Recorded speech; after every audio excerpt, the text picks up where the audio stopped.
Howdy.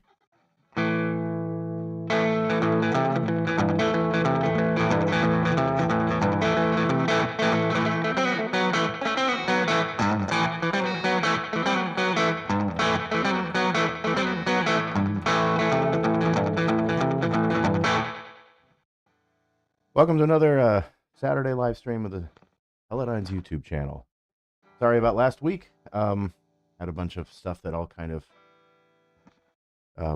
happened all at once, and schedule changes and everything, and just didn't have time around the holidays. It's always a little hectic, you know the drill. Anyway, we're back and try to keep it as consistent as possible going forward. And of course, got some updates for the channel, just new video ideas and things I'm working on. And we had that last video, the riffs, the country. It was more country than somebody had pointed that out. Then a couple people actually, than really rockabilly. But a lot of rockabilly bands do play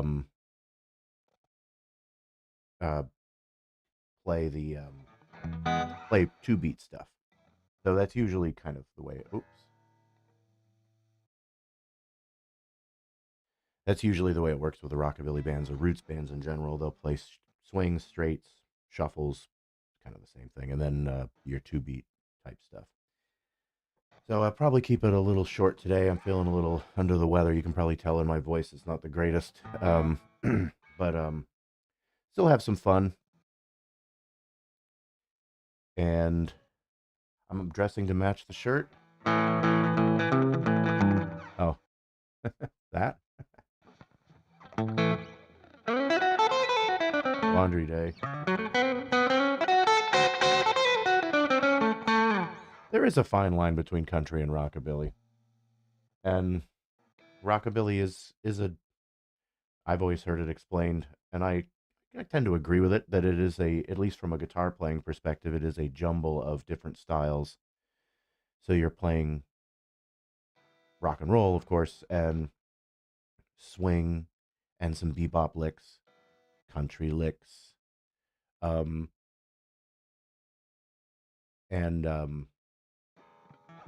whatever you can throw in that'll work in the moment. There aren't any real rules, which is why I like it. You're not sticking to any specific scale. You're not sticking to any specific rhythm, as long as it sounds good within context of what you're doing. And old blues too, yeah, of course. So it's all roots, just guitar playing in general, and that's why you can play, especially something that's swinging, right? Right? Or whatever. All kind of the same feels. And you can play rock and roll riffs, Chuck Berry stuff, to all the finger picking, to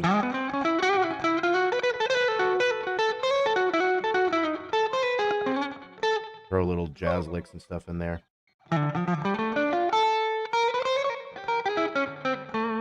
Whatever you want to do. Chromatic riffs and all sorts of different things.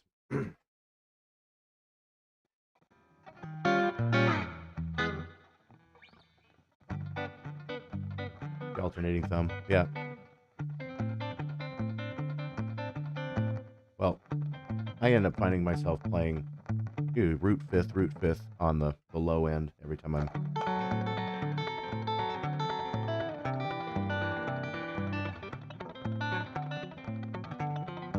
That you just have to. It's already there on the chord shape. That you have to move your thumb a little bit when you go to the 9 chords. Anyway, so the next video I'm thinking of is something that just occurred to me the other day. Different chord shapes. and alternative chord shapes to especially more extended chords like 9s, 6s, 13s, and stuff like that. We all know, basic bar chords, minor chords, and the minor variations of all of that stuff, right? And you have all your open chord forms, right? Well, good day, Ben. Hope everybody had a good holiday. Kind of kept mine pretty moderate. Yeah, different chord shapes. So if you like, for example, with the 6 chord, there's a bunch of different ways you can play the 6 chord. You can play it like this. It's pretty common. It's just the top 4 strings. It's a C6. But usually when people are playing, say, a blues, a 1-4-5 or whatever, they're going to play something like this. This shape. I'll play it down here so you can see a little better. So that's G, C. If I'm playing C,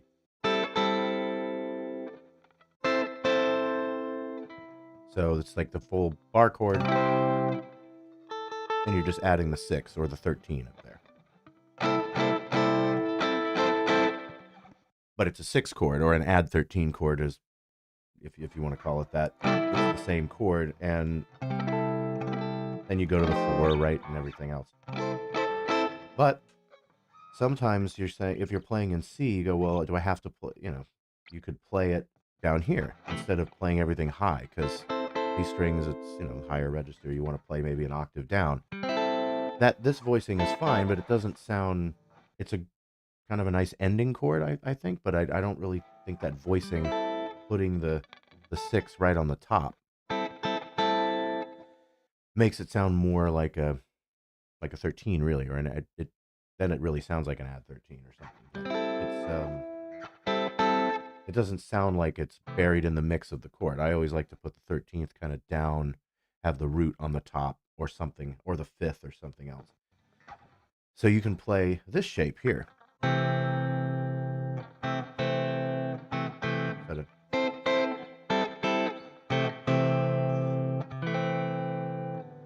And give a little bit lower register on the guitar. And then there's one more too. And you can play it like this up here. I like this one. A nice ending chord as well.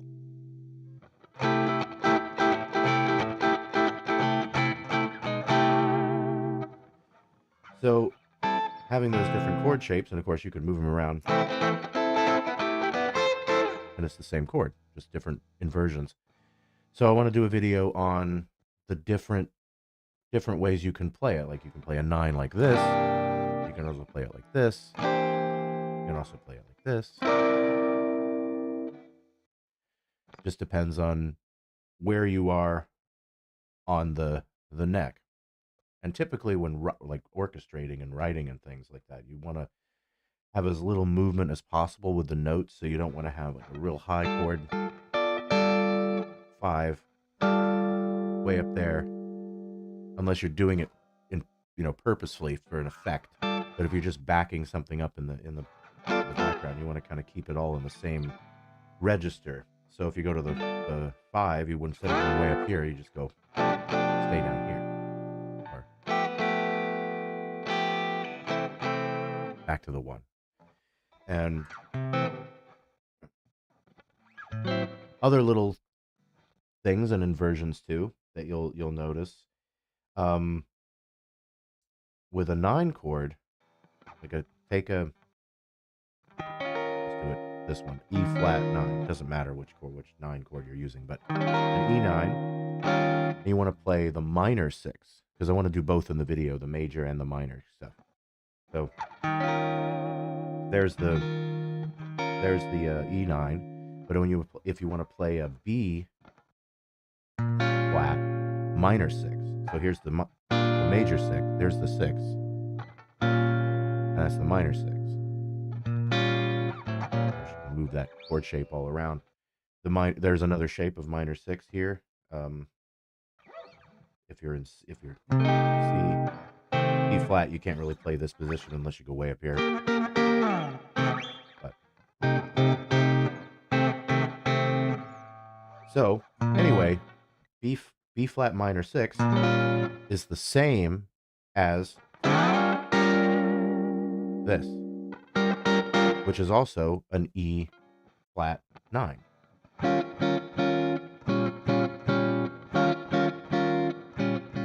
They're the same notes.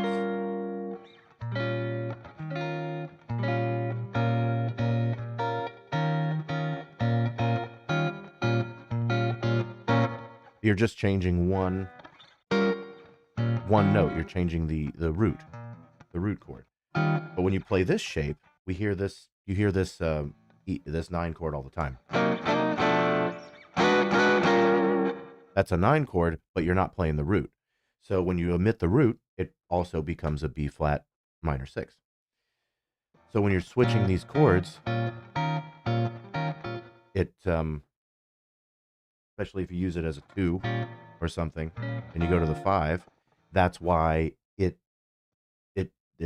a great way to do it. Yeah, it's a different root, but when you're playing this this form of the 9 chord, you're not playing the root. The root's here and here on the octaves.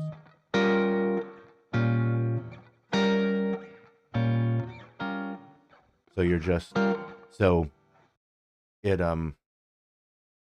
they are they're very similar. You're just changing the root note around. So it's great if you're going to a 2, minor 2, and then you go to, say, 2, 5, 6, 1, right? So that would be when you play the minor 2, play a minor play a 6, a minor 6, and then it voices. It's almost the same chord, really. And that's voice leading. It leads right into the next chord nicely without changing too much in the background. And there's movement going on, but not as much, and it sounds like it's all one thing. Anyway, I find that kind of stuff fascinating, but mostly the video is going to be about chord shapes and that sort of thing, being able to play this version of a 6 and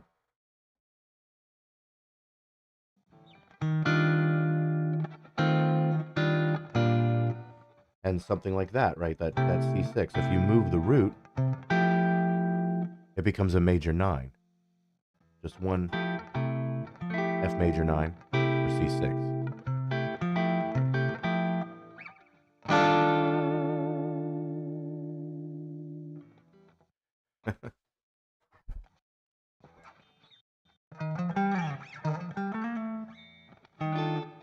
So all these little different things, but I find it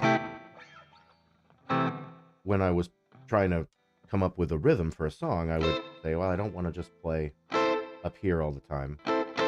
So we do this version, we do a Sea of Love, and it goes to kind of a different chord progression. It goes to a 1, to a 3, to a 4, to a 2, and then 1, 4.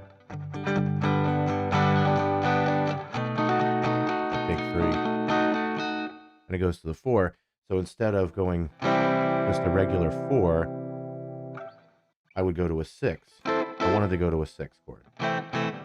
So instead of playing it up here or down here, I would play it there.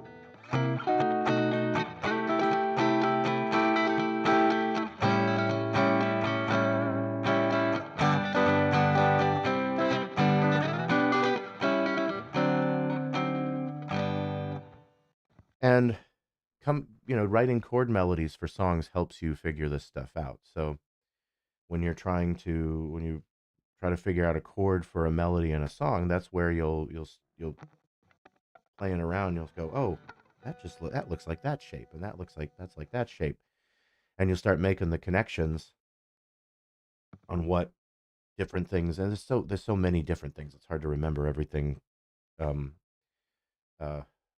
As you remember it as you do it, and you there's just there's thousands and thousands of different combinations. So, but I'll give you at least go over 3 to 4 different inversions of these chords: nines, sixes, 13s, so on and so forth. So that's going to be another video.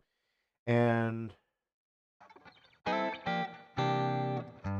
then I'm just going to be working on, some more lessons, stuff like that. A couple of recommendations have come. I've seen some of the comments, and I'll see if I can find some of the music for it and do some of those. And I got a couple other lesson videos planned as well. So it's just been crazy busy as around the holidays and that sort of thing. And I've been busy songwriting as well, so I'm trying to get the next album done. And I've got a bunch of new um, song ideas and little riffs and licks and things like that that I'm trying to make into full flesh songs, and want to get these down, get the demos down, get the guys familiar with the tune so we can get in the studio and knock this stuff out and start releasing some new material. So, also,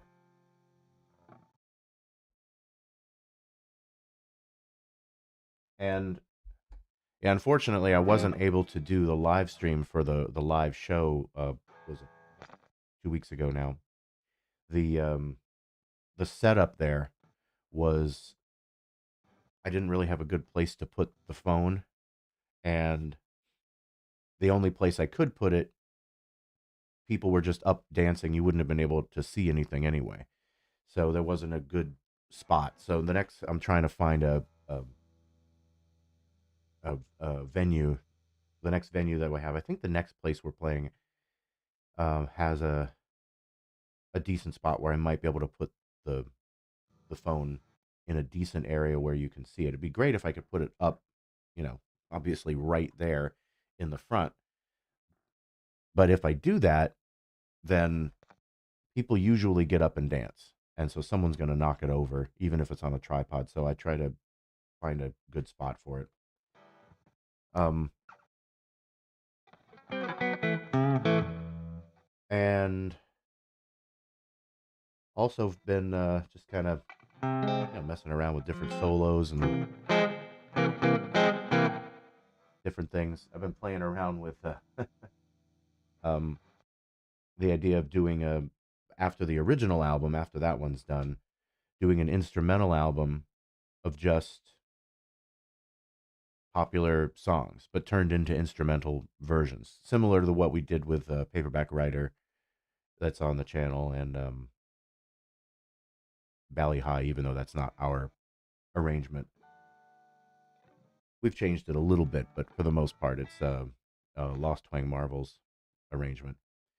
And but taking other, I did that with another song too. Be My Baby, the Ronettes, and Will You Love Me Tomorrow, stuff like that.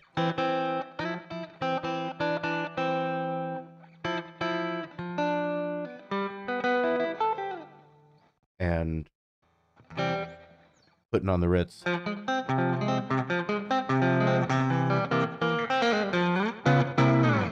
Gonna do a fast, almost double time swing feel. The fun thing to solo over. I love soloing over the swing minor tunes.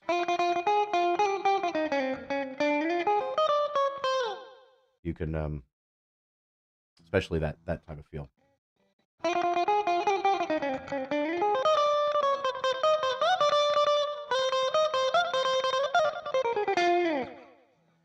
And so that'll be that's another project down the road, but that's just something that we do this all the time. We take songs and, I really like that song, but I can't sing it, or it's too high, or the range, or it doesn't work, as a male vocal or whatever. So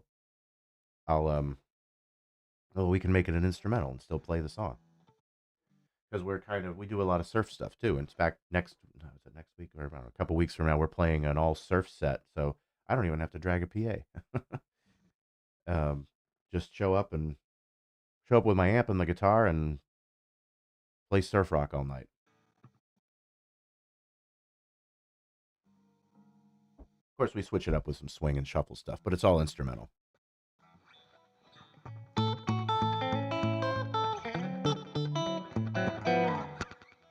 So anyway, yeah, just kind of in the holiday kind of relaxed mode of not doing a whole lot. But which amp? Oh, the Bassman. That's the only amp I have really. I do well. I have two of them, and then I have Hot Rod Deluxe, I think is what it's called. DeVille, one of those Fender, really really loud. But I don't have a way to. Well, I do have a way to quiet it down now, but that thing's just as heavy as the Bassman, so I might as well just bring the Bassman. I got it because I thought, oh well, this would be a little bit more portable, but and it sounded good. I tried a bunch of different amps in the store, and I go, this is the one that sounds kind of sort of close to what I wanted.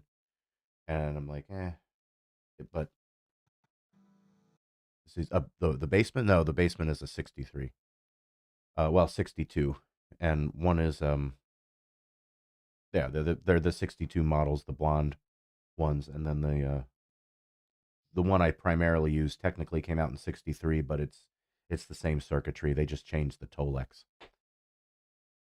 But that and the Space Echo. But with the surf stuff, I usually bring my. I don't use the Space Echo too much. I bring the pedal board because I have a spring verb pedal on there, and that we really you don't need that for surf, but it definitely helps the sound along, especially trying to anytime you're doing that.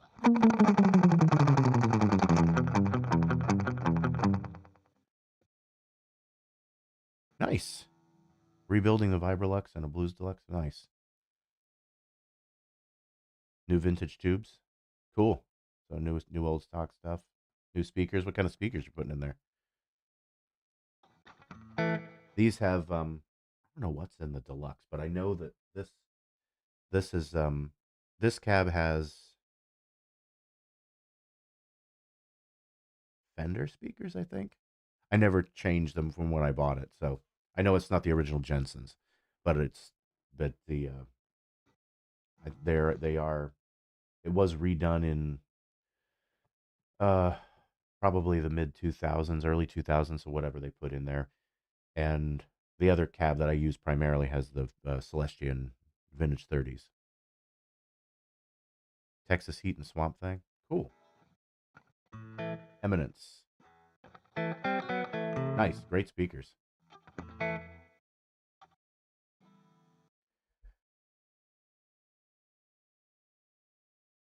Yeah, and yeah, that's primarily what I use. And I do let's see, yeah, that spring verb. See if I can emulate it sort of kinda here. What is that?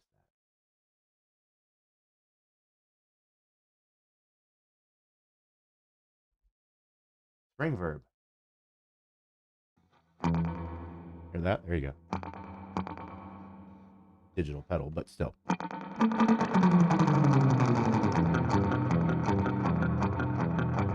Right?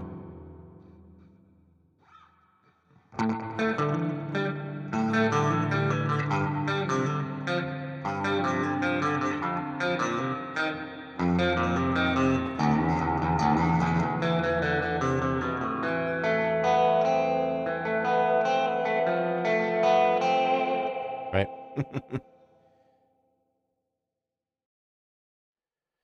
Yeah. So I just use the Dan Electro uh real echo? What is it called? The Spring King. That's what it's called. The I had the Dan Electro Real Echo tape echo thing for a little while. It's okay. Um, I had two of them. The sound on sound function always dies for whatever reason after a couple years. Not that I ever used it. And then like most delays, it's very sensitive, trying to get that quick delay sound. But it did have a stereo output, which a lot of delay pedals don't. Um, the obviously the RE301, the chorus echo, the tape machine that has it, and the Roland RE20 has it, and the Dan Electro Real Echo has it, but the Mystery Brain doesn't. Well, it does have it does have two outputs on it. One's a bypasses the preamp, and the other one just has the preamp in it. So I guess if you wanted to, oh, Pro Tools. I guess if you wanted to, you could output to 2 amps, or you can always use like an AB thing or whatever. But I've never really cared for the stereo function, because what it does basically is 1 amp is dry and the other amp has delay. And if you're sitting in the right spot, it can sound awesome. If you're not, then you'll either hear all delay or nothing. So it's it's a great tool for recording, but I wouldn't do it. I don't really do it live, and I would rather just use an AB for live if I'm using 2 amps, which I've done on occasion, but it's not worth lugging the gear for most gigs.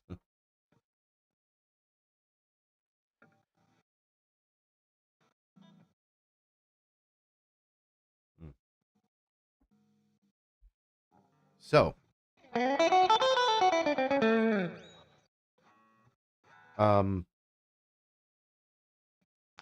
yeah, I've been digging this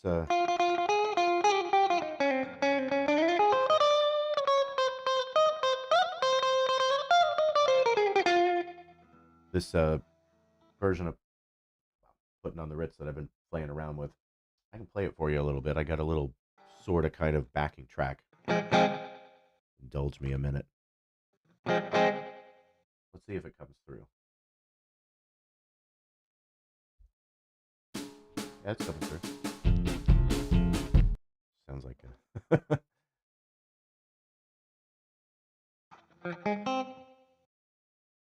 So let's see if it works. Let's see if I can get it, and I'll probably mess it up.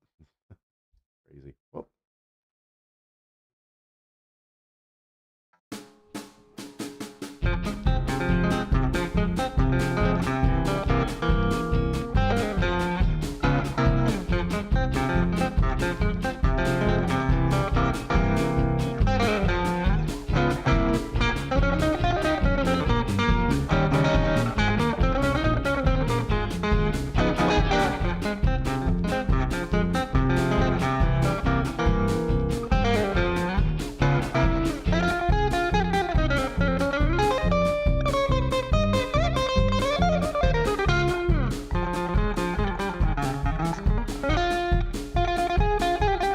Well, what happened? Bass disappeared.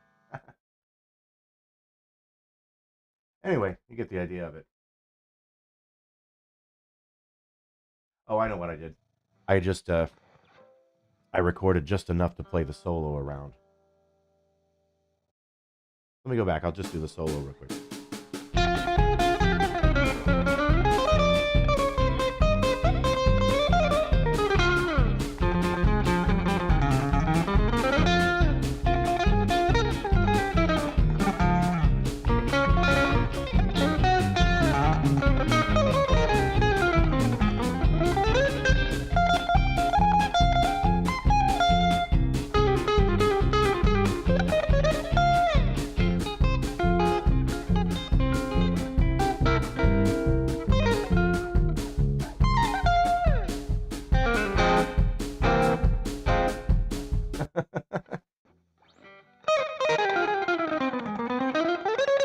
That's my favorite part. Thanks. Yeah, so yeah, stuff like that. That's gonna be kind of the instrumental album. Taking original, instead of playing instrumental songs that everybody knows, you know, um, whatever classic instrumental songs like Cannonball Rag or a Chet Atkins thing or Cherokee or what that everybody that stuff's been done so many times. Take pop songs or old jazz standards and stuff like that to and turn them into whatever strikes me, whatever feel. I mean, yeah, that's pretty fast. That's what tempo do I have on it? 280. 280. It's pretty quick. Uh,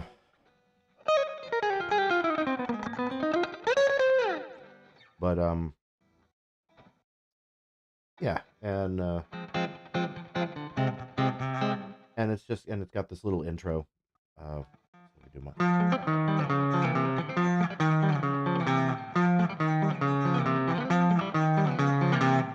It's just the same.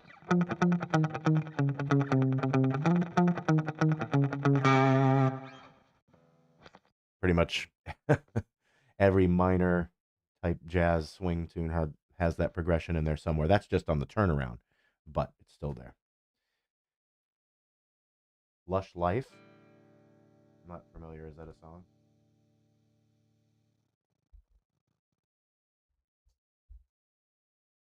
Yes, it is. Which version? Coltrane?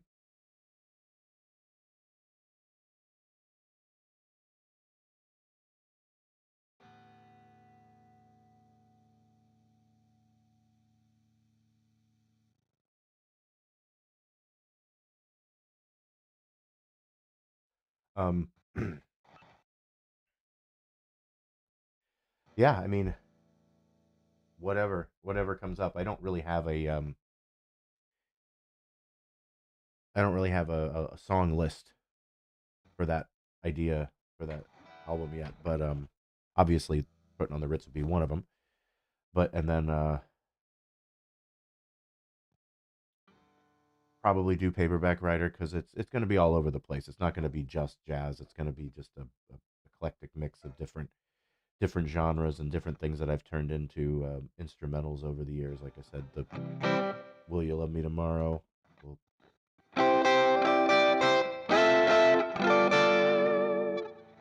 Be My Baby.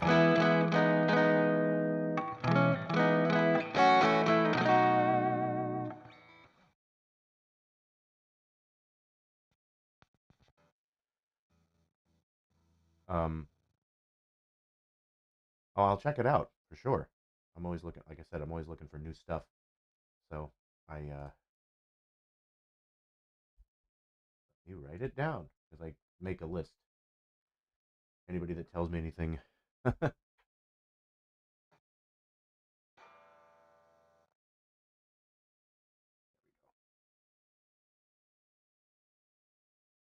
train.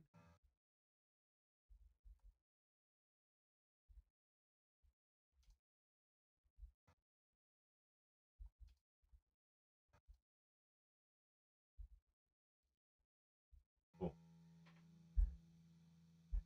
Write it down. Sleepwalk probably no because it's been done so many times, and you've got you know that's their version, quite two versions of from him, and Danny Gatton did it. Um, I'm sure other people have done it too. I want to say James Burton did one, but so you either get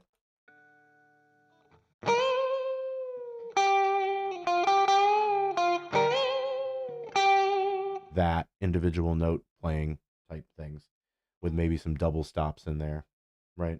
And you get the swells.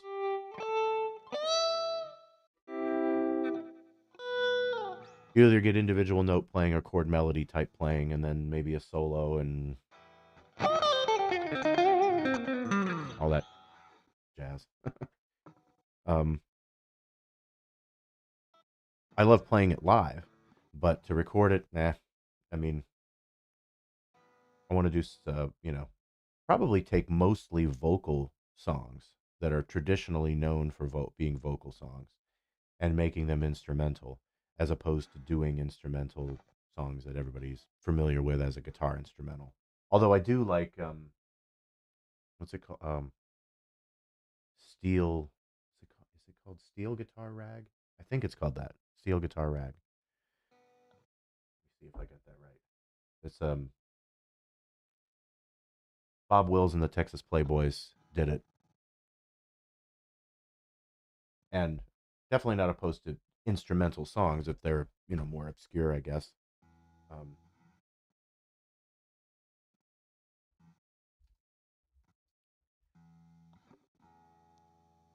yeah, Buck Owens did it, but I believe and Tex Williams, but I believe the original is Spade Cooley.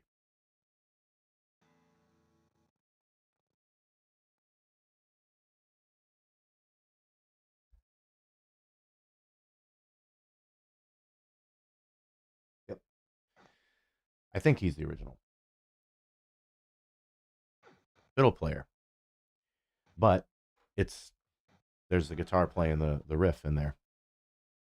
I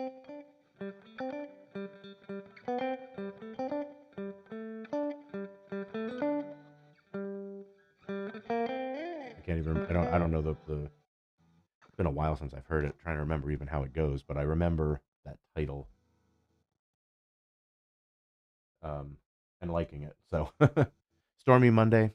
Eh. I mean, as an instrumental, if as an instrumental, it's just a blues thing, so it could be anything. But again, a lot of people have done it. That's I uh, a T-Bone Walker tune, right? So I think I would rather do um, Glamour Girl um, if I was going to do a slow blues type thing. But there's another. It's there's this intro. I used to play with a band, and we used to play Glamour Girl, but we used to throw in an intro from a different song, a different T-Bone Walker song, and I can't remember what the name of the tune was, but I remember how the intro went. It went,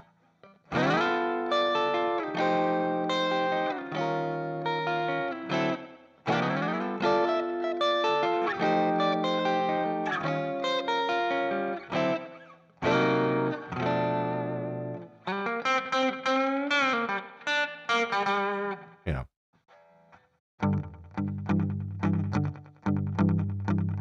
that kind of thing.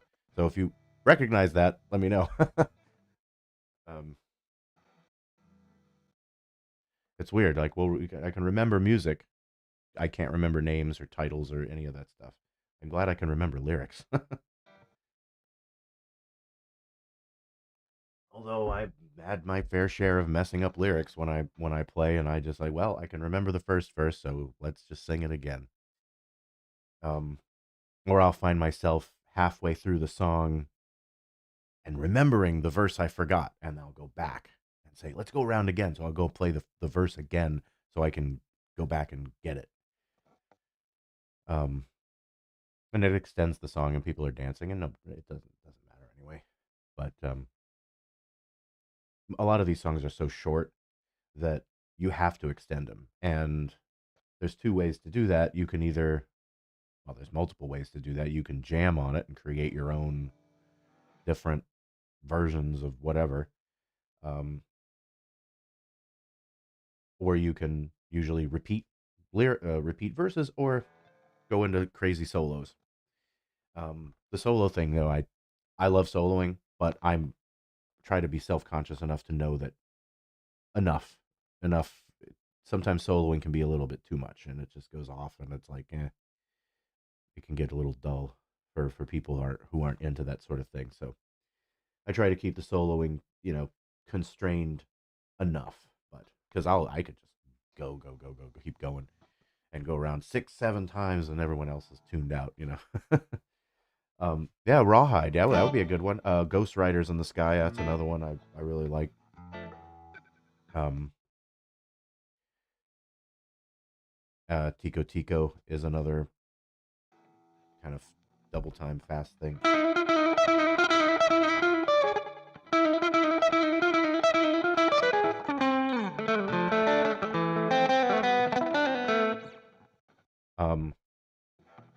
we don't do Rawhide, but we do this version of this Western medley thing before usually in the beginning of the second set.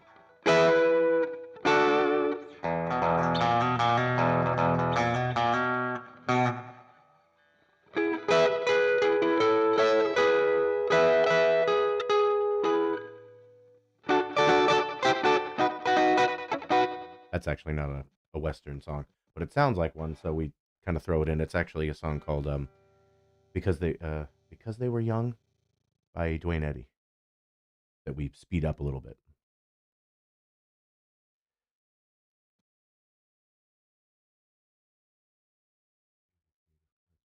Oh, you mean in instrumentals, carrying the melody line is a real skill. Not many players do it well. Requires crazy creative chords.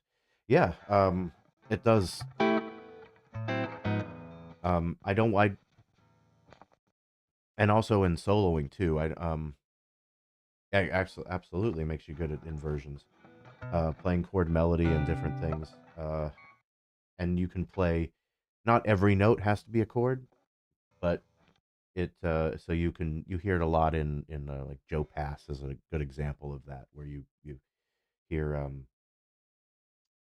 a few different notes in between chords. But then sometimes you can play a chord. It depends on the tempo, where the notes are. Are they leading notes? Are they passing tones? Are they um it's more about tempo at that point and what's logistically possible. um and sometimes it's what neighboring notes is what they're called. So they're not necessarily in the scale, or they're running down a scale. They don't necessarily have to be played by the whole chord, right?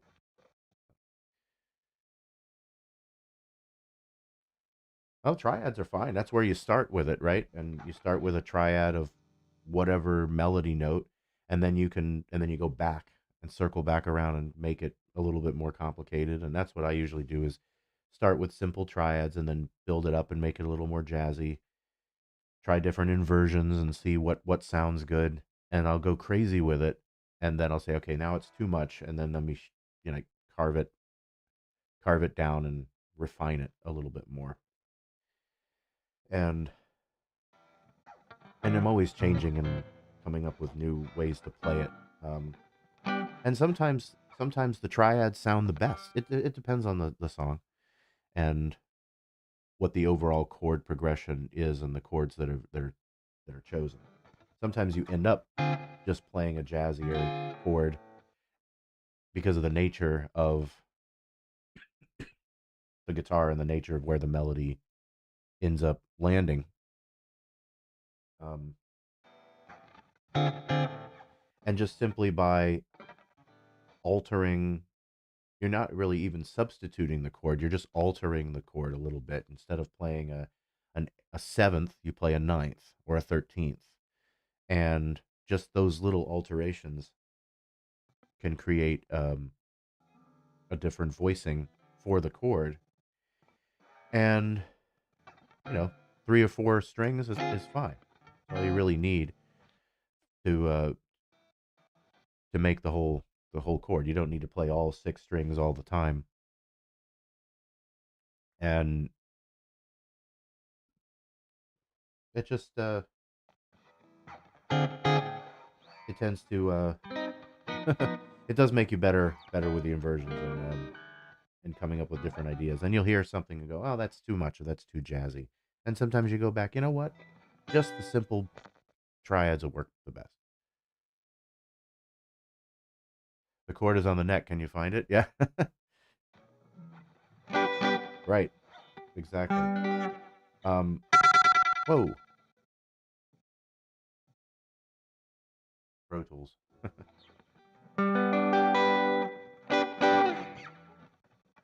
So so I play. What do we? I mentioned it earlier. Sea of Love, and I go into this little solo. And the very beginning, I just play.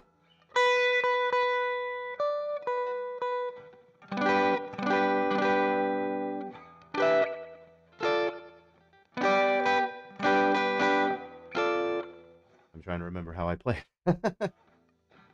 Oh, yeah. So there it is. So those are the melody notes, but the first chord, I just play a G, or an E minor 7th. I put the bass note down there.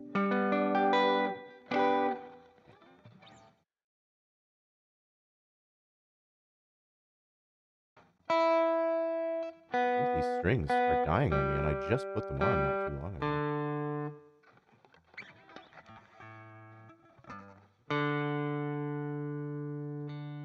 The weather, it's been cold. And dry. I got a humidifier going, so. Anyway.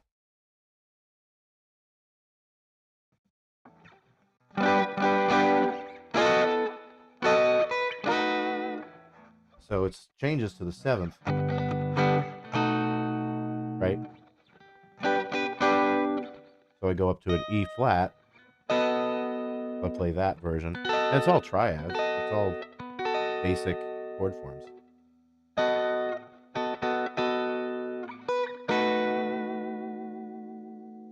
Back to the 7th. And here's where I use that. We're going to a 6. It's on the C. But it plays the B, so it's really kind of a C major 7.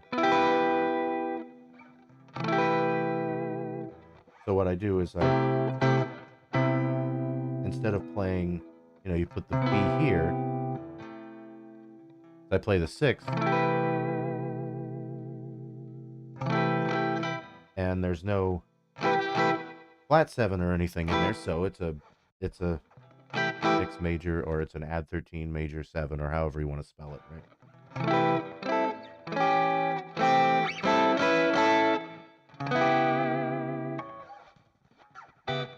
And that last chord is an A7. I'm just revoicing it. It also becomes and then it becomes a D flat 7 flat 5. So it just depends on how you're voicing it. And I've mentioned that stuff before on stream, but it was one of those things that, okay, well, if I'm playing this chord, this is the chord I'm playing. The melody note's on the top. I got to make sure that note's on the top so it's defined. Melody doesn't always have to be on the top, but it usually, again, just use your ear and figure out what sounds best. Sometimes it works good if the melody's buried underneath the 5th or something like that. It can work.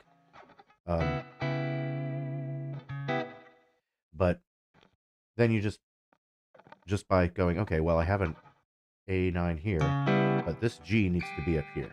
And then all of a sudden it's like, oh, just by putting the G up there, I'm playing this flat 5 chord. And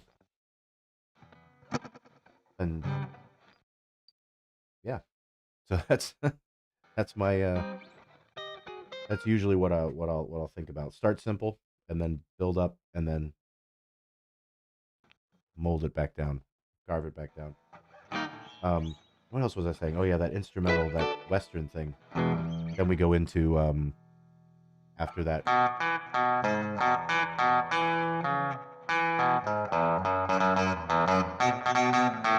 Dwayne Eddy, so it sounds Western already anyway. And then we go into right. And then we go into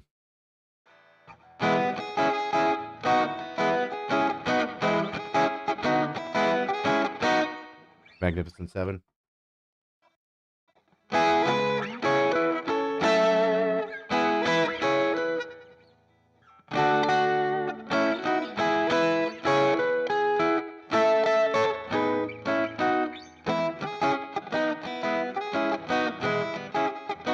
Anyway. And then we go into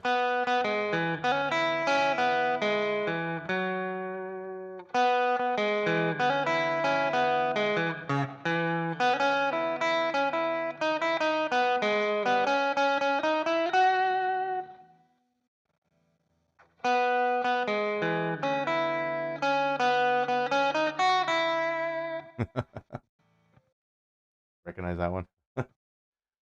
That's how it started. We wanted to do that, Blazing Saddles, and so then that turned into, okay, let's add this Western song and this Western. Then it became this thing, and it's just a fun little instrumental thing to play to start off the set.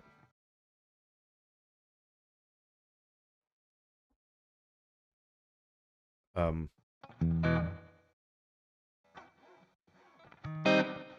yeah. So yeah, what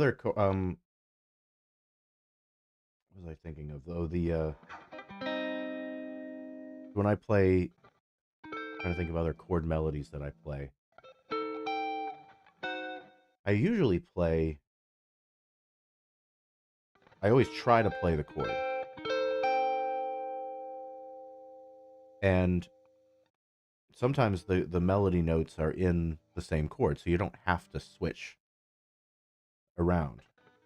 So you don't have. So if you're playing something like Angel Eyes, which we do, I throw in this chord melody because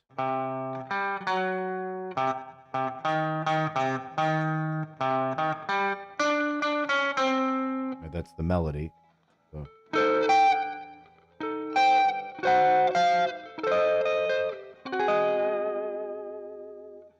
but the notes are right there. So I just bring out and then I just play individual notes.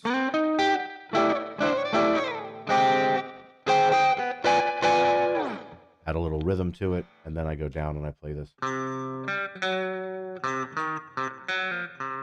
Tremolo's usually going.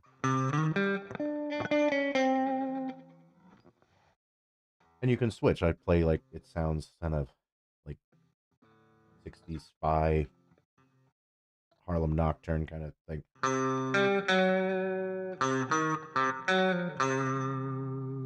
And then I don't switch any pedals or anything, and I'll just play up here on the rhythm pickup.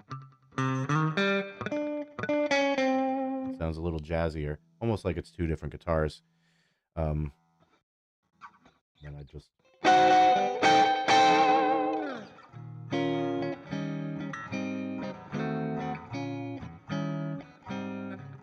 back into the bridge.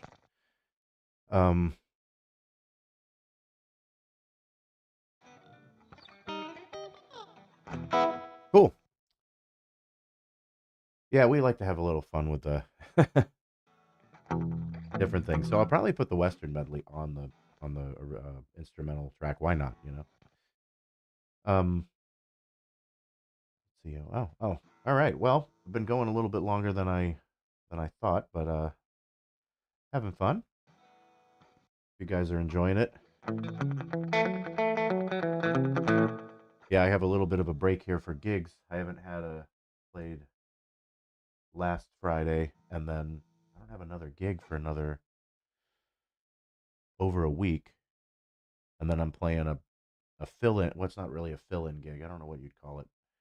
Um,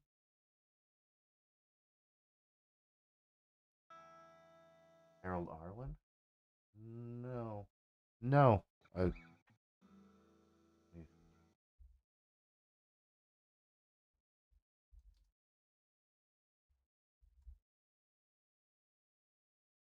Oh yeah, you'd ask. I knew the name sounded familiar. You would ask that before. Um, only because am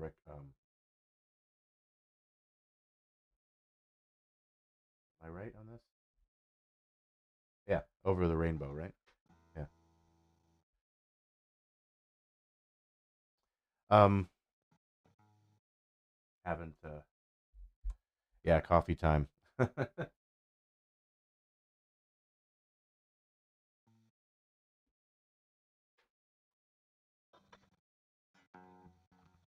Great stuff. Oh, thanks. Thank you, Ben. Thank you, Ben, for the very generous $7. I appreciate that. Paper Moon. It's a great tune. I have a bunch of different instrumentals.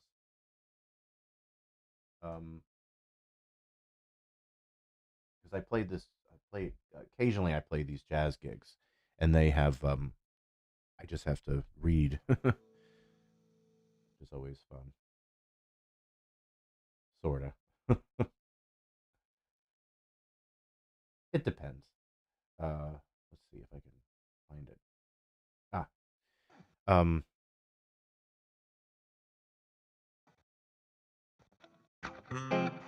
yeah. Thank you again, Ben. I appreciate that. Um,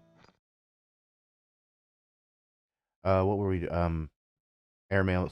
Excuse me. Airmail special. All of Me, Beyond the Sea, Blue Moon, Caravan, Flying Home. I don't mean a thing if it ain't got that swing. Wrap Your Troubles in Dreams. That's an older tune. Blue Skies. Um, Love. Um, they can't take that away from me. Some other jazz standards. I mean, if it gets to the point where there's so many jazz type tunes, it might be beneficial to even make a separate album from that to that's just jazz standards as opposed to my own instrumental stuff. It's not like we're wasting tape anymore. Do whatever we want. It's just getting the time to do it, and everybody else learning the songs, right? I mean, for a lot of this stuff, it's just a matter of if you're familiar with the style, you can just kind of fill in and go in a studio and just knock it out, right?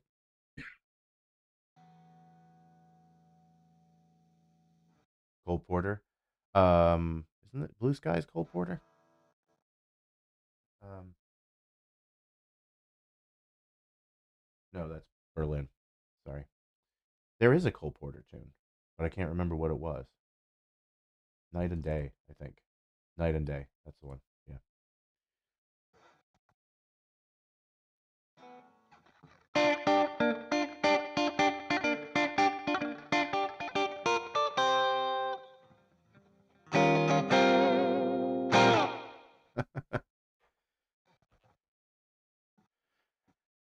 That's the one I know him from, of course. But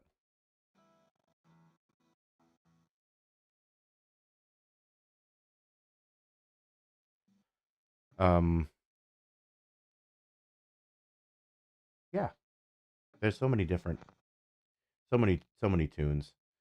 Uh, and of course, I'll probably eventually do some sort of putting on the Ritz. That's Berlin too, right?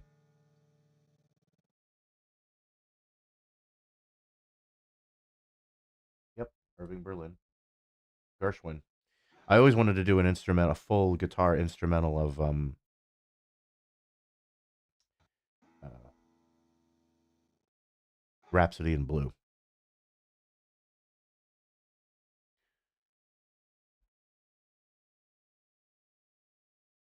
Oh, you're welcome. Yeah, yeah, Guitar Pro 8's been great for me. Um, I was able to put the last video have the playhead follow along as opposed to just having the static shots. But and then I put some of the static shots later in the video too. It's just so much easier to use than Finale. Birdland? No, I don't have that one.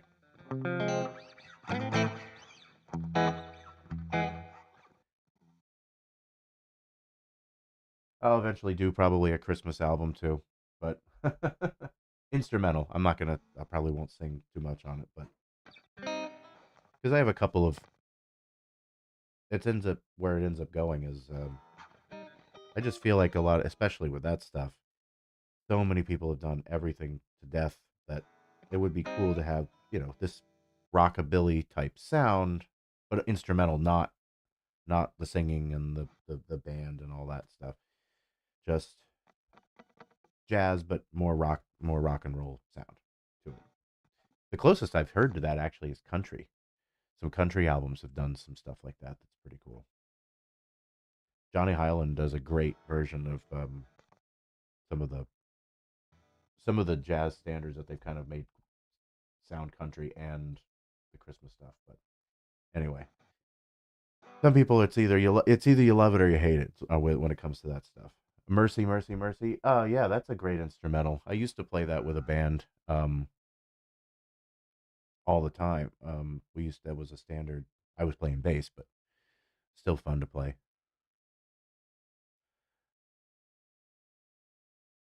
Oh, thank you, the last living shepherdess. Thank you very much for the 550. I appreciate that.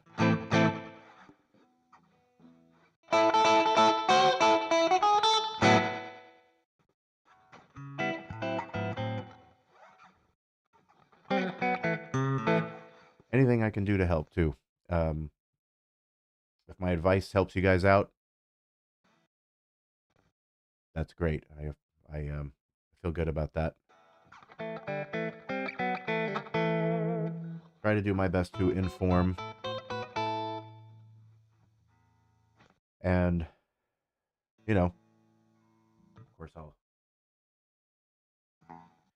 I'm always learning. It's a great learning experience for me too, going through these songs and writing the videos and going like, oh, that's interesting. Little things click in your head, and you go, teaching really helps. Even just, you know, I'm not. I get the. That's why I like doing this, because I can get some of the reactions in real time from people. When you're making the video, you don't really know. You hope you get everything right, but and you try to do the best you can.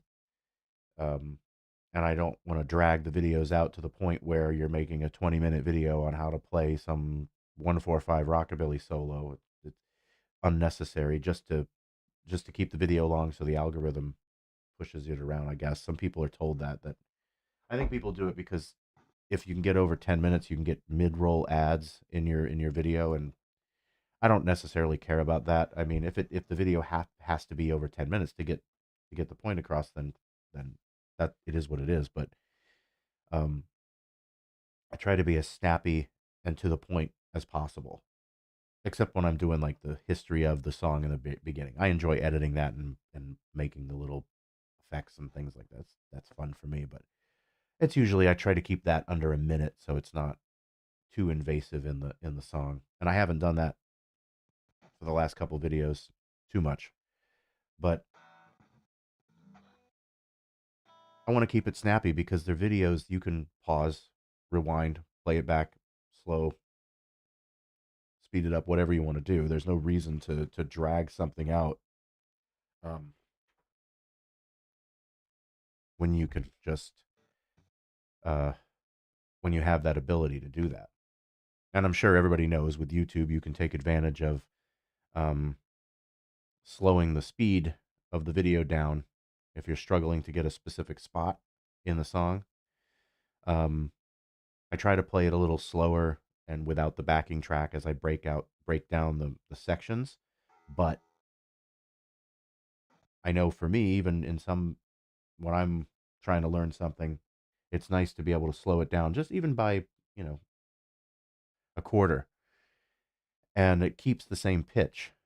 Anything beyond like one like a half speed, it's too slow and it doesn't sound good. But even just slowing it down a little bit can help you figure out the notes, and obviously the tablature is incredibly helpful. But sometimes it's timing too, because that's half of it. Trying to get coming up with some of these fast riffs, like in that putting on the Ritz solo that I've been doing. Um, I know I want to end up on this note, and I'm starting roughly somewhere over here. So you just count the notes basically, whatever, slow it down, and then say, okay, I'm going to end up on that note. So where's that note I want to end up? And you kind of like hum it to yourself. Da, da, da, da, da, da, da. Okay, I'm going to end on the one, the beat of the one. So where am I starting? And then you find out the beat you're starting and the beat you're ending on, and then you know how many notes that need to, if you're going to play a note for every single eighth note, for example, which is what I'm doing there, and do a fast little run like that. So then you just have to figure out what the notes are and count. Okay, well I need 16 notes, so and sometimes you have to. I stick usually start with a scale, and then sometimes I have to go back and play create a different rhythm to where I'm going back and forth between two notes, so I end up with the right timing, so I end up on the note I want to end up on. And you can either do that by sitting here and playing it out, or you could make it really easy on yourself and actually just write the notes out and figure it out that way, and then just learn what you wrote. And that's I sometimes if I, if I don't have the computer in front of me, then I'm not going to do that, obviously. But that's the easiest way to do that. Just write it. Just figure out starting note, end note. Figure out your scale. If you if you're writing your scale from the beginning of the starting note, then you may have to go down and back up, maybe with the melody. Sometimes you have to go down just one note real quick and then back up and then figure out what mechanically works better and what sounds the best. And then and it's the same way when you write when you're orchestrating for a big band or a symphony. It's the same process. You just you want it to end up here and you got to start here. Sometimes it's even easier if you don't care where you start. You can just say I want to end on this chord, and then you just say I want the band to come in on this beat. Then you just write the notes, start right backwards from the note you want to end up on, and just write your scale all the way back down to, and then whatever the starting note is, it is. Same with chromatic stuff too. If you want to just a chromatic, you know,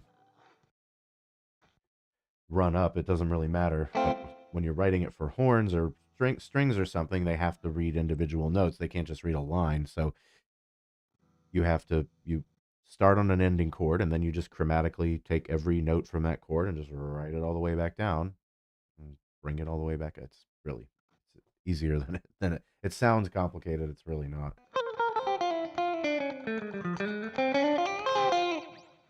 Um, so yeah, every note is chromatic. There's no changing of chords so quick. Also, the sound of wind.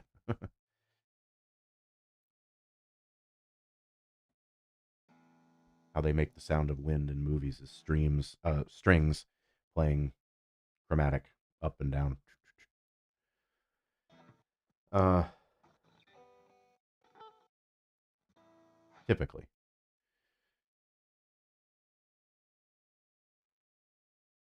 back chaining. Yeah, basically. Um, I find what's it called? Why am I blanking on this? Counter melody and counterpoint. One of the most interesting things.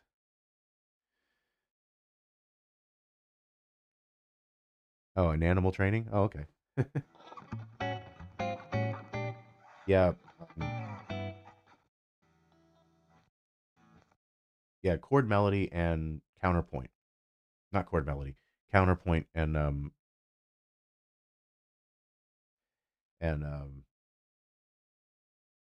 counter melody. That's what I'm thinking of. So counterpoint is just when one melody goes up and the other one goes down.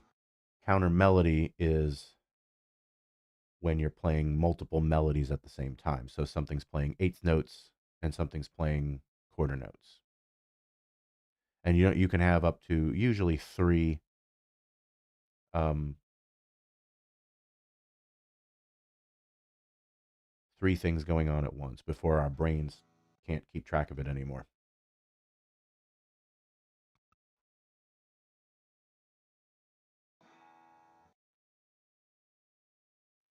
Um,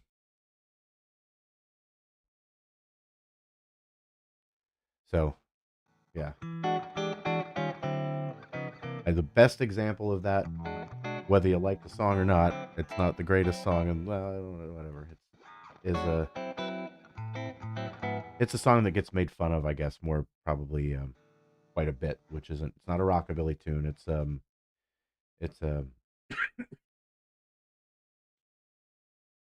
um, Paul McCartney tune, "Silly Love Songs." So, as an example, not commenting on the tune itself, but halfway through the song, there's a like an a cappella sort of breakdown, and the rhythm's going, and you have the different vocals build up throughout, you know, the tune. I can't remember exactly which way it goes. I want to say it starts off with quarter note melodies and then eighth note melodies, and then there's a whole it's three different things that are going on at the same time. So there's three different melodies going on at the same time. By the time it all builds back up and the song comes back in, the band comes back in, and that's an example of counter melody. So it doesn't always have to be done with vocals, but you can hear it. You hear it a lot in big band music. Moonlight Serenade is a perfect example of at least two things going on at once. Those melodies, the melody overlaps the other to become one melody, but it is a counter melody because by the time the other melody's finished, the other melody is starting underneath it. And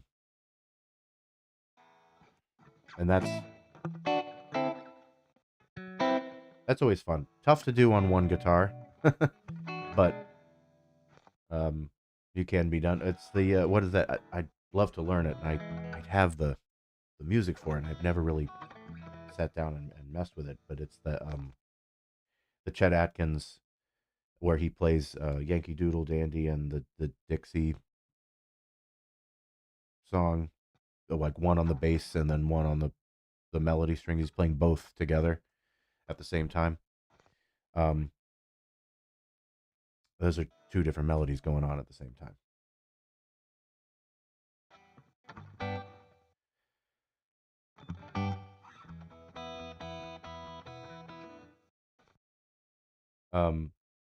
You can see it here with rhythms too. I mean, you could say it's that simple, but usually it has to be some sort of harmonic movement for it to be a proper chord counter melody. Anyway,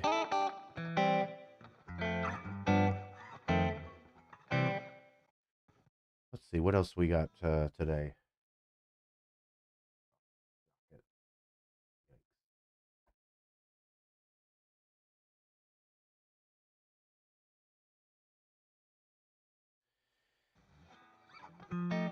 Yeah, it takes a little bit to kind of to play both of those. I mean, just to do Cannonball Rag. Where's my?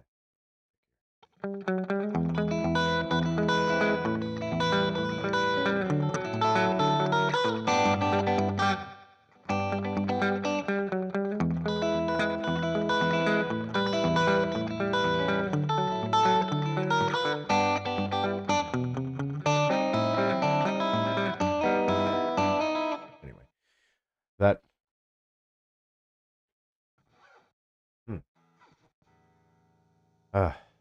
Yeah, still feeling a little a little rough today. That's another lesson video I've got coming up. People have requested that one, Cannonball Rag. So I'll do that one. That'll be a lot easier than Mr. Sandman. And that version that I play on the channel, it's not really based on any one version. It's a bunch of different ones. Obviously, Merle Travis, Tommy Emmanuel. Sort of kind of his structure, but it's not exact because he blends it with another original song of his that I can't remember the name of.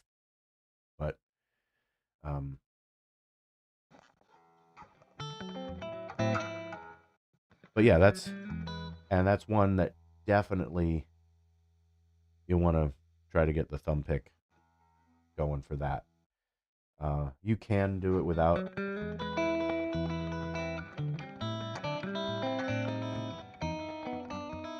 But if you don't have the pick, you can't do. Well, you don't have to do the solo, but I heard somebody do this solo in it. It was either Merle or Roy Clark.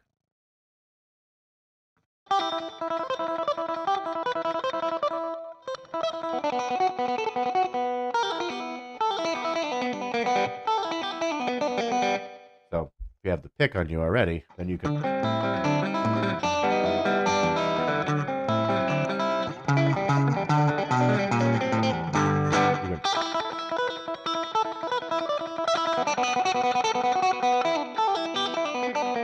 You can, it's right there.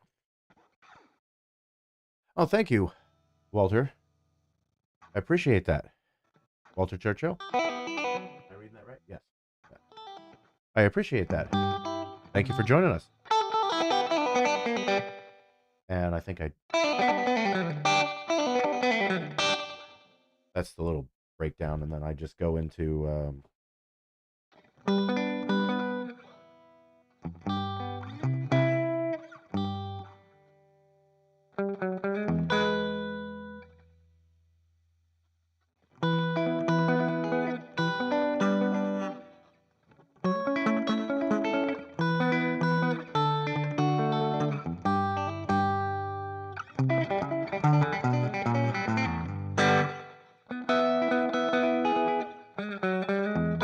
yeah, it starts on the E. It's weird. E, A, D, E. So it starts on the 6. 6, 2, 5. So when you're playing the oh yeah, and these little sort of kind of banjo rolls.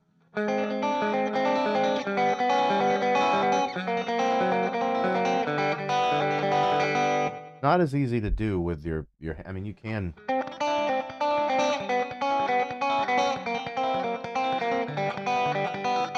do it with your thumb, but again, when you have to switch back and forth between single strings and finger picking, it's better to have that thumb pick right there than to, because if you are holding the pick like this, whether you're picking like this or you're tucking it up, you're still losing the functionality of one of your fingers. So it's better off to, if you have the thumb pick, you have all of your fingers, or not have it at all. But then it's really difficult to play. You can play with your fingernail, I guess, but it doesn't really. And Cannonball Rag's a great one to kind of get started with that if you're not used to the thumb pick thing. Took me about, I'm still not great with it, but it took me about a year or so of just playing. What was the first song I learned? I think I learned the Oh by Jingo, Chet Atkins, and then I learned Mr. Sandman, and then I learned um, Cannonball Rag. And I haven't really learned anything else crazy with the thumb pick other than just coming up with my own stuff and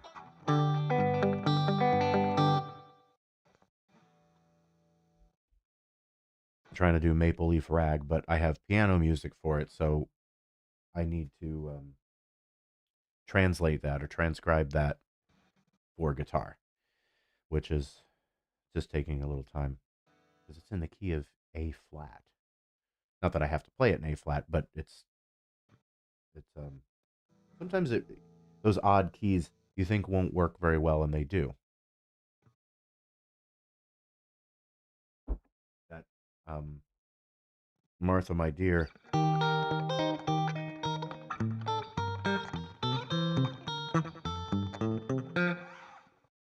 That's E flat, and it works really well. So,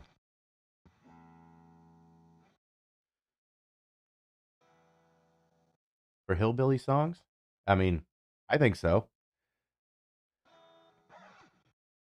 I mean, yeah, I mean Merle Travis, all that finger picking stuff all came from, for the most part, Nashville, Tennessee, and that sort of thing. So, I mean, especially if you're going to do, I mean, chicken picking's usually not played with the thumb pick, but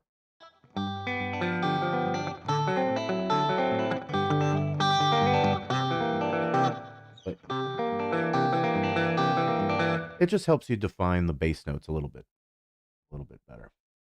And again, if you're switching back and forth and you're trying to the single notes and chords, which are picking over the chords, and you can play chords with it. It's very thick. It's not very flexible of a of a pick. So when you're playing individual notes, I just to be very light touch with it. You can't like dig. I wouldn't dig in too much.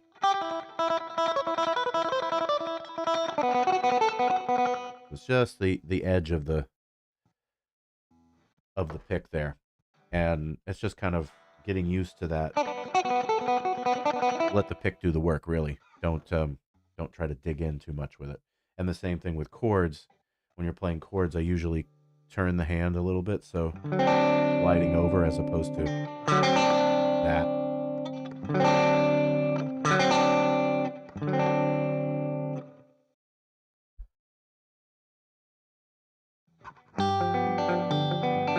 Yeah, using the thumb softens the bass notes.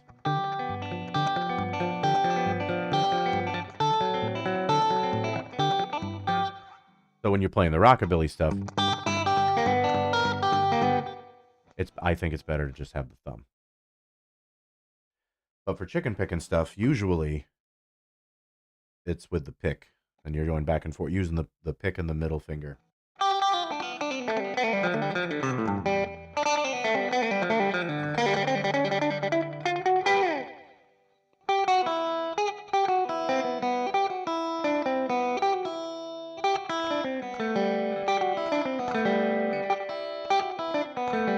That's something I'm still practicing on too. It's just like it's G, F sharp. Instead of going down to the E, it's just a G scale, G major scale. But instead of going down to the E, you're picking with the thumb on the open. So it's pick, pick, finger, open, pick, pick, open.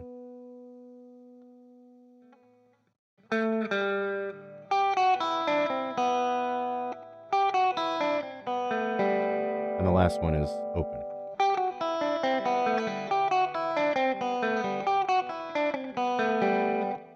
And that's a exercise to get used to.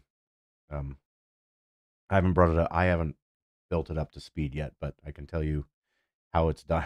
At least where the starting point is. Make Believe Stunt on Davis's version of Make Believe Rag. Oh, I'll have to check it out. Check that out. You learned the first rockabilly song, Stray Cat Strut, the other day. Oh yeah, Stray Cat Strut's a great tune. That was one of my first ones too. Actually, I think it was my first. Other than you know, learning some of the rhythms of like 20 Flight Rock, and that was kind of the first one I think I played live. But it was that Too Hip Gotta Go and Stray Cat Strut and Rock This Town. I learned a little bit later, but yeah.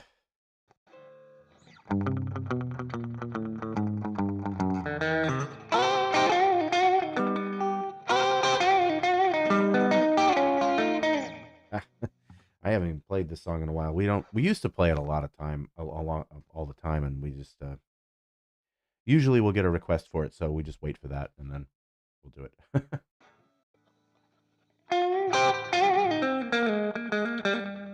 There is tab for it. Interesting. I will check that out. I gotta write this down.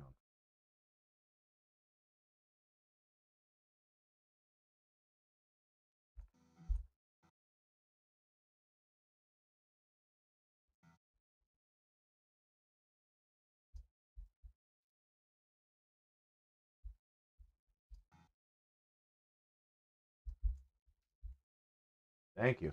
I will definitely, I will check that out because that would save me a lot of time and trouble. It's one of those. There's a section when we play live where we start off with the upright in the the trio, and then we flip, and the bass player changes from upright to electric bass, and sometimes it takes a little bit of time. And yeah, I could, there's only so many times you can say, hey, you know, we've got merch for sale. Check us out on YouTube and Facebook and blah blah blah blah blah, or tell bad jokes or something. And so it'd be to fill in that space, I love doing. I would love to do that Maple Leaf rag tune. Gary Davis, that's the name. Okay, let me write that down. Got it.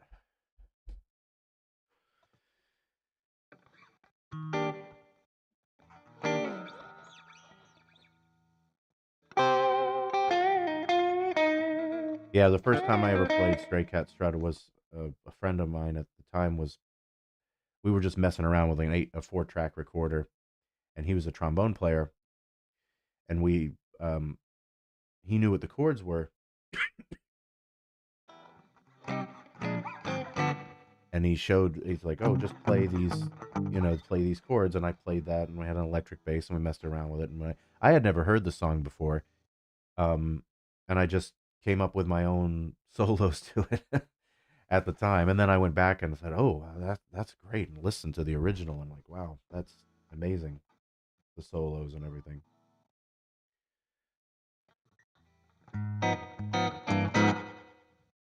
But yeah, great. That's a great little, great place to start because there's some odd um, movements and odd riffs in there, like that beginning riff.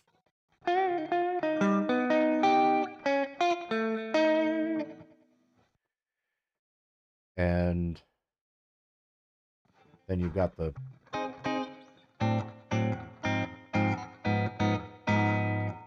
which is another way you can play that.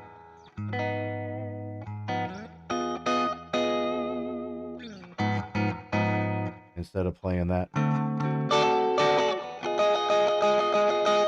one way to play it, or you can.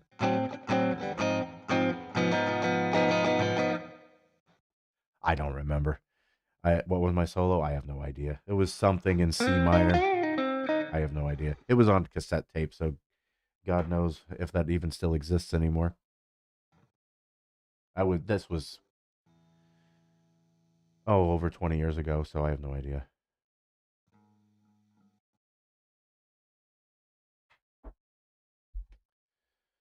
But I just remember doing it, and that was what got me interested, really become aware of rockabilly and the Stray Cats. I knew the old stuff, of course, but I didn't know there was um, just starting to play the guitar. I was, a young teenager, so didn't really know too much about uh, the Stray Cats or anything else. And of course, I'd heard of the swing revival, the swing revival stuff, the Setzer Orchestra, and that. And then I went, oh, okay, same. That's the same guy from that. And then I went to the guitar store to I learned the Beatles and Zeppelin, and that's what I was into at the time. And I said, I really want to go back and learn something more roots related to the guitar. I wanted to get a blues tape, just something basic blues to really refine that. And I couldn't find anything. And there was some double cassette like BB King. I don't know if it was actually BB King teaching the thing, the lesson, or it was somebody else doing it. But I saw the Setzer Hot Licks video on VHS, and I grabbed that, and I said, "Oh yeah, I've heard of this guy. Let me take this back." And I put that on. I'm like, "Oh my god, I'm never going to be able to play this stuff." And I just kept, chopping away at it, and eventually, you sort of kind of got it now. But yeah, that's what that, and then I saw him live with the orchestra, and then I started getting more involved in playing in local bands, and then I'd see other local bands playing it, and like, oh, this could be great, and also the just kind of necessity. It was very, very difficult to get a 4-piece band together to have 2 guitars, a bass player, and a drummer, and it was just, well, it's easy to get 3 guys together, and what better genre of music to play with 3 people than rockabilly and stuff like that, and that makes you a better guitar player too because you have to do everything. So, and I love playing with other players, don't get me wrong, but at this point, it's really in order to play with a second guitar player, I'd really have to sit down and work out all the parts and, you know, who's going to play what. Unless you're just doing a jam, then it's everybody knows the etiquette, I guess you would say. I take a solo, you're playing rhythm. You take a solo, I play rhythm. And then I'll go back and forth between that and comping and walking bass lines and, excuse me, finger picking and whatever. But typically I don't play with other guitar players. I usually will play with a keyboard or a sax or some other horn or something like that. Fiddle, pedal steel, um, that sort of thing. Quick question: what amp settings do you use without pedals and stuff? Just plain amplifier, please. Uh, well, thank you. I appreciate it. But no, I use I just for the videos. What you're hearing is the amplifier. Um, the way I record it is I use one of those Sennheiser flat um, microphones. Is it up here? I don't know where it is. But anyway, it's the Fender Bassman, and it's just um, the mystery brain. It's through a pedal. That's it. Uh, but without the pedals on the amplifier, it's just the Bassman. The volume's on about 4, 5, something like that. The treble is maxed out to 10. The bass is about 4 or 5, and then the presence is maxed out to 10. And live, I usually will cut the presence back to about 8, or depending on the room. If it's a really bright room, I'll cut the treble and presence down. And that's something you can do to start the night off. Is you cut the presence and you cut your treble down a little bit, and then you have your volume set up, and it's not piercing. But then as the band keeps going, if you need to turn up a little bit, instead of turning up, you turn the treble and the presence back up a little bit, and that extra high end will help the guitar cut through a little bit more without getting too much louder. So that's usually what I do for the recordings, is what you're hearing. And I do a little trick, a little recording trick is I'm playing the what you're hearing and seeing on a whatever take I'm on, take 30. It depends. Sometimes I get it in the first couple of takes, sometimes it takes a little while. And then I reamp it, so I go back out of the Pro Tools into the amplifier, and it's the guitar playing through the amp. So it sounds the same as if you were playing it. And I have a reamp pedal that's the same as like a DI, like a reverse DI, and goes into the amplifier. And then I will record. I record it twice. So I record once with the delay on, quite a bit on the pedal, and then I'll go back and record it again dry without the pedal on. And then I mix those two signals together, and that's why I can get a stereo pan with the delays kind of over here, and then the the direct signals like either in the center or slightly over to the right, depending, usually directly in the center. When you're mixing, when the guitar player is not, when the whatever the center of attention is what you want in the center of your mix. So everything else is panned out of the way. Obviously mono, then you don't have to worry about that.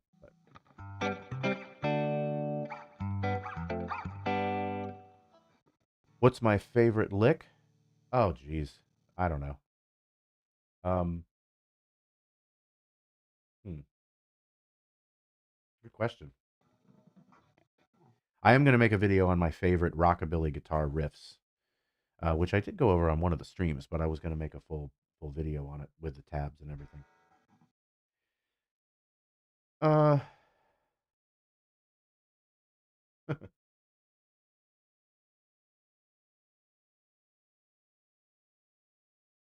it changes from time to time, but probably,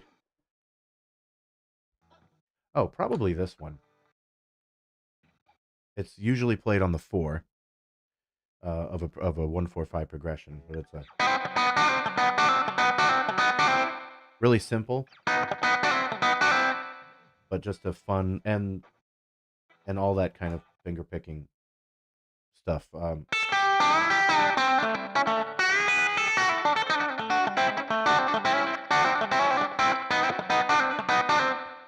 Riffs like that, I really like that kind of hot rod rockabilly stuff.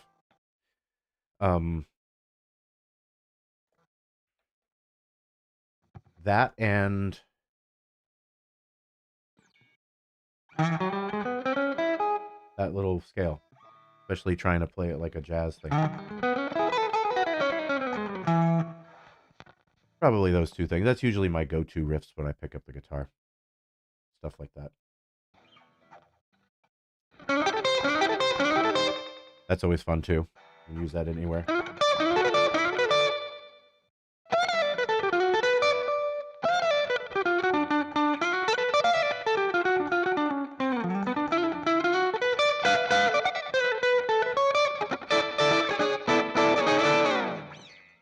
It's just yeah, you're coming up with different riffs and licks and putting them together and different rhythms and knowing your scale, major major, minor, pentatonic, combining them all together. Blues scale is perfectly fine. Just stay there and figure out how to play those scales in different spots on the neck, so that way when you go down to another riff, you can keep going.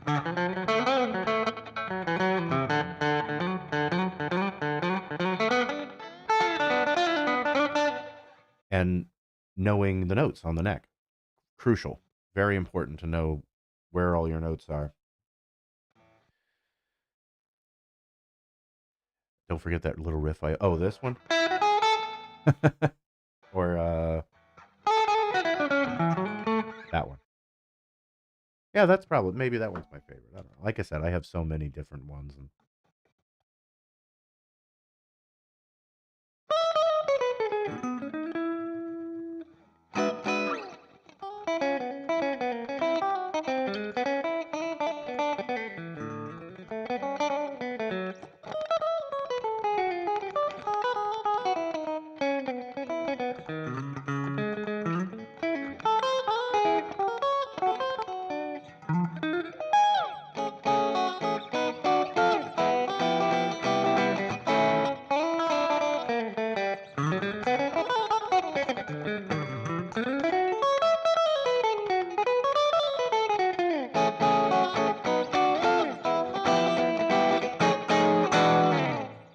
so, yeah.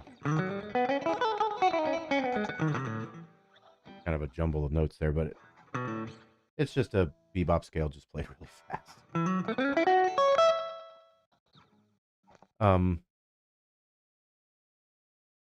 Oh, the finger picking riff.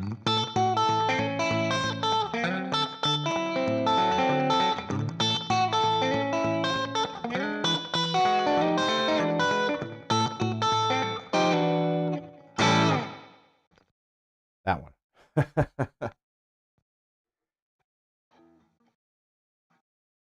Yeah. And I probably don't even use it all that much when I'm playing live. I use it more when I'm backing somebody else up than I do if I'm singing and playing, because um, I usually coordinate pretty well with. I really want to know what I'm playing while I'm singing. All that's got to be built into muscle memory, so you're not really focused on this, and you're focused more on the singing. So if you're throwing in riffs and things in between your lyrics, then you really, or while you're playing, if you're playing a lead line while you're singing, you have to really have that down and just practice doing it back and forth.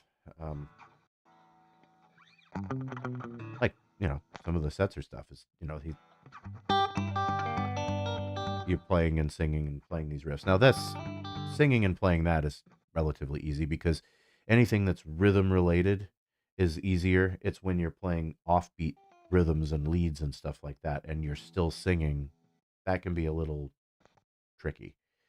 But if you have if you have it built into your muscle memory almost as a rhythm figure and not really thinking about individual lines, you're just like, yep, just going to play this now.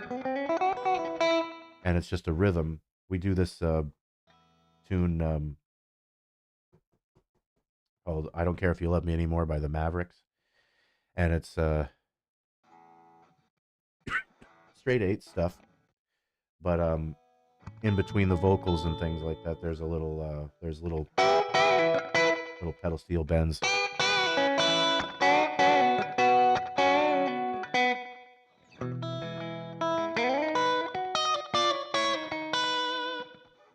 And yeah, plug and play modules, exactly.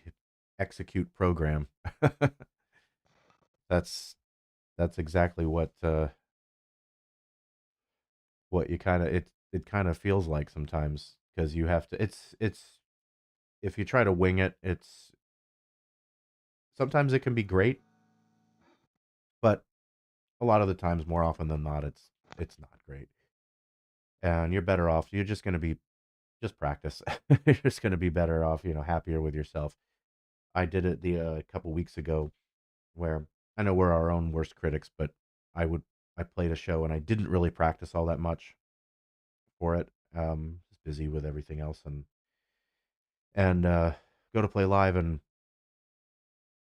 I mean, like, making silly, stupid mistakes that I shouldn't be making, and I catch myself and I fix it, whatever. But and it's just kind of a smirk. I'll make a smirk or look over at the bass player or something like that for a second. I try not to draw attention to it if I make too much of a mistake, or just you know get into it for a second. Maybe they'll laugh, maybe they won't.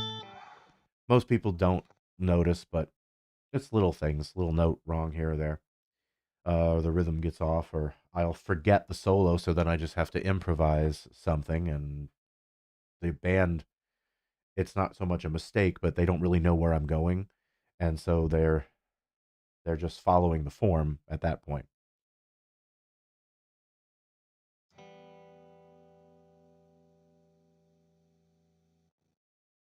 And then you pick up. So then the next week I practiced. I just every day I just practiced my set list, and you know kind of redeemed myself, and I thought I played better. I thought I played better. I don't know what everybody else thought, but um,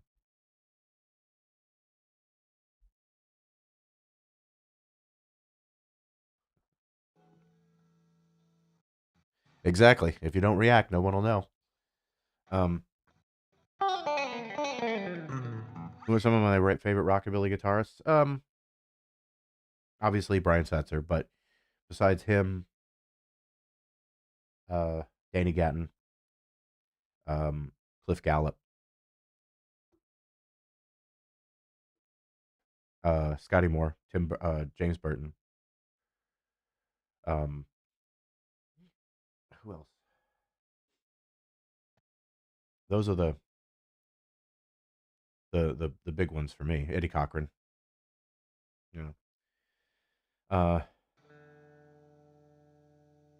the one as far as guitar players that are known for rockabilly. Obviously, Jeff Beck did his rockabilly album, which was great, but not really known for rockabilly.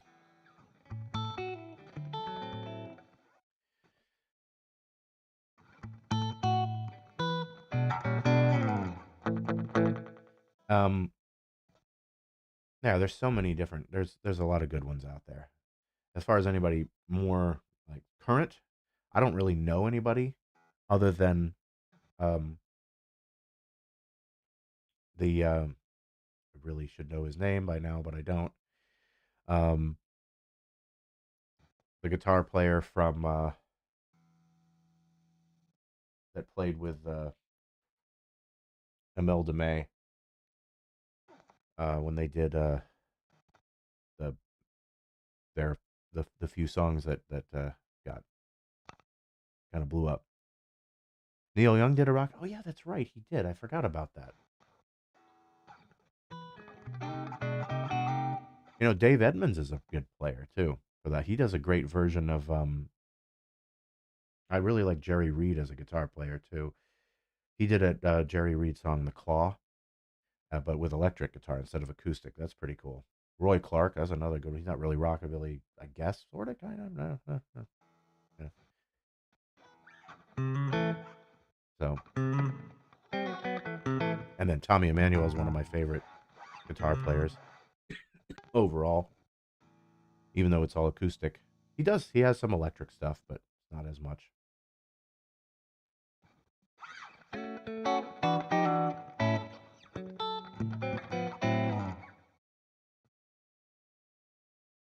Shocking Pinks. All right, let me write that one down. I think I had already. Yeah.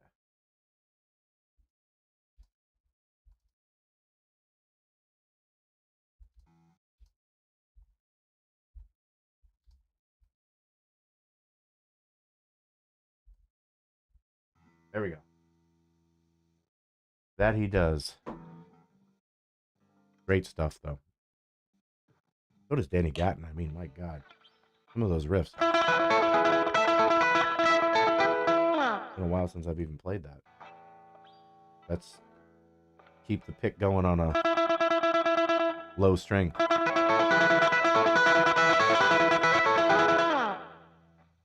Where you would use that, I don't know. Up to you. But it's fun.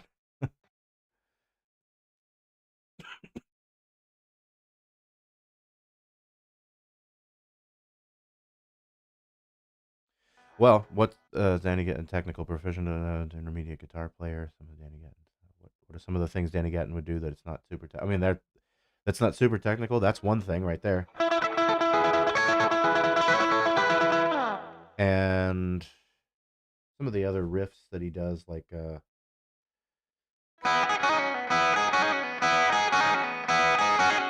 there's that.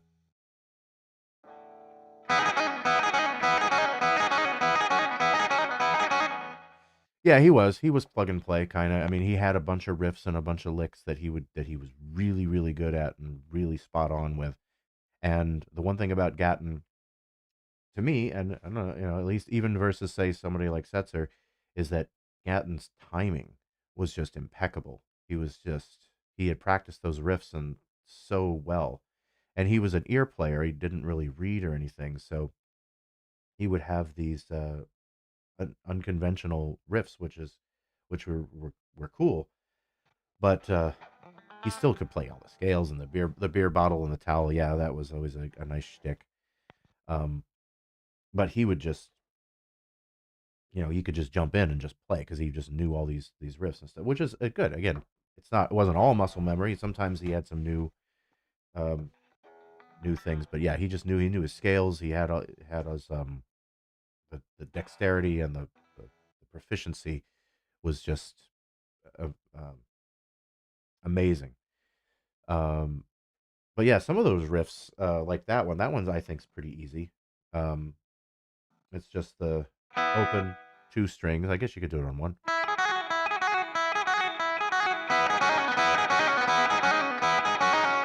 So it's a double stop, and then you can do it up here too. And here's a nice little trick. Again, top two strings, and you're just doing triplets or eighth notes rather. I guess that is triplets. You're just playing these like D form chords. But you play this E, and then you can play a G, B. You can even play this E shape. Move it around.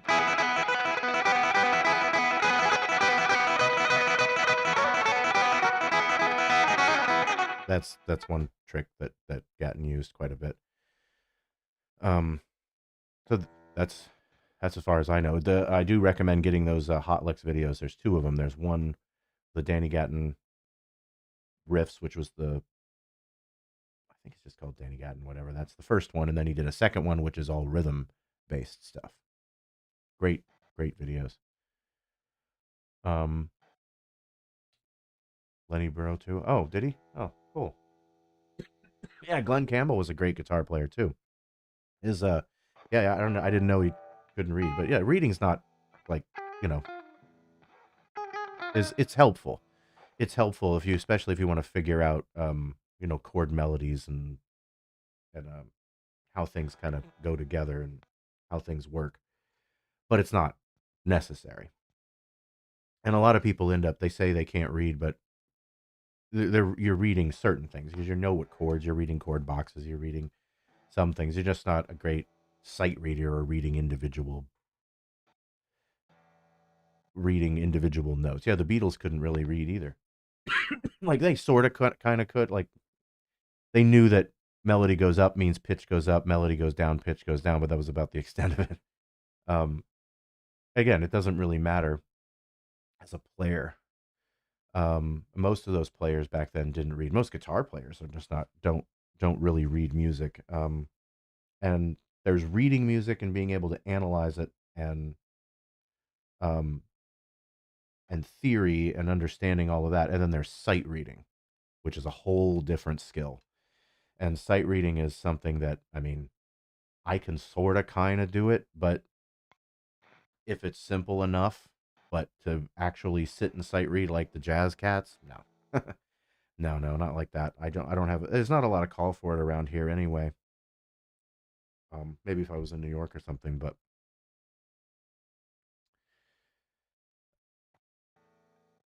the or if I maybe maybe I'm there might be a scene in there. I don't know. Sight reading's fine. I like reading and I use it for arranging because I write big band scores and stuff like that. And so I know how to read. I know what I'm looking at, but I don't know how to, like, I can't take a piece of music sight unseen and just play it. But most people can read chord charts. I mean, that's pretty standard. That's, you know. Oh, thank you. One rockabilly technique is great. Thank you. I appreciate that. Um, and reading, and I was actually going to do a video series on that along eventually once I get the beginning guitar series stuff out of the way on reading music for guitar. Reading music is not that difficult.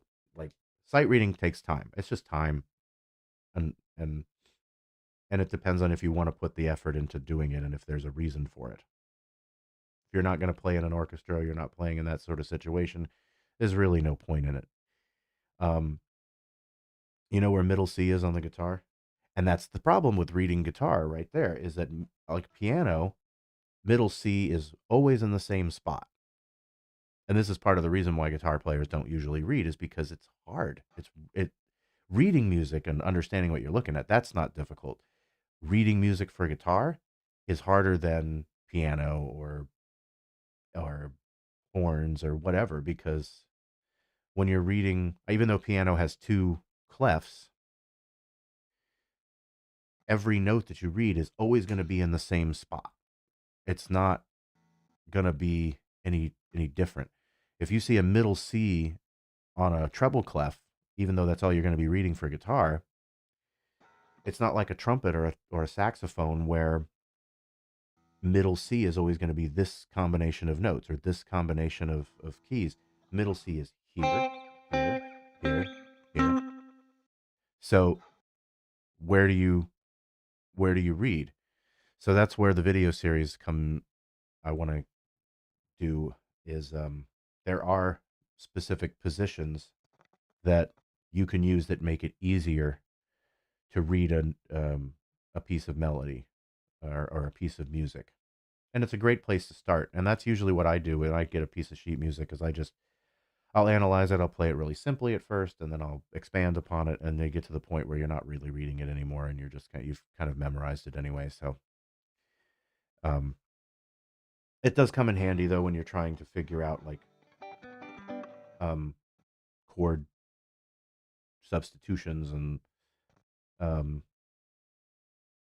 different types of scales that you can play over the top of. If different, that gets more into theory, but theory and music relate. Reading music relate to each other, and it's not. And like I said, it's not very difficult. Yeah, yeah, tablature has been around for centuries long. Yeah, it's somehow considered illegitimate. I don't understand why that is. I don't, it's probably just classical snobs. I have no idea.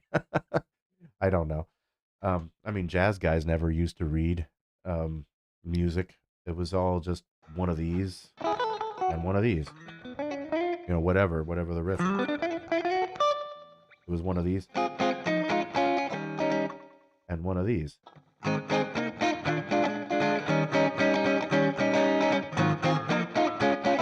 And they would just hear it and play it.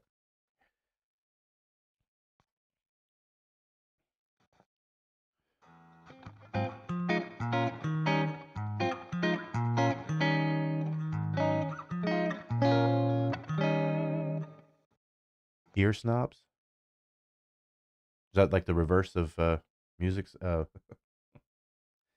I think it's good to have both. That's my opinion. If you can, if there's no, it, knowing one does, excuse me, Mm.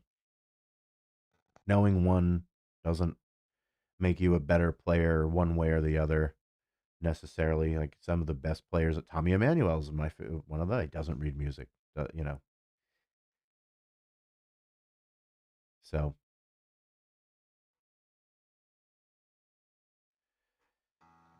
it's you don't have to. Um, I just personally find it helpful, and it's great. Again, like I said, because I got into the arranging thing, you kind of have to at that point. But for guitar players, when I'm writing songs, for example, I don't write.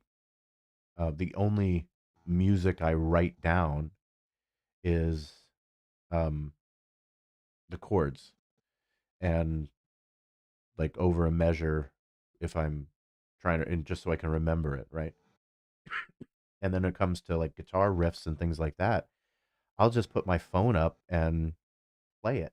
Once I get it down, I'll play it, and then I can visually see what I did and hear it, and that's it. I don't. If I do write it out, I wrote out more individual guitar notes for this channel doing the videos than I ever do for myself. And if I write an arrangement for a horn section, I don't I don't write my part out. I write their parts. So, um,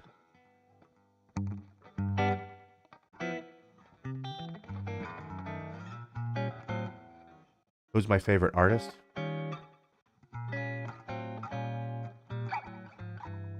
I don't know.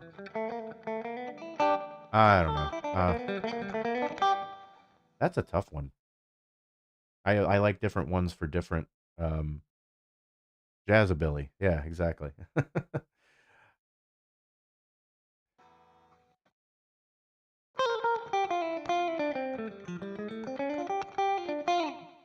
um, I like different artists for different reasons, but I have to say probably.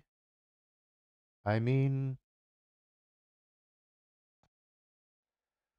oh man,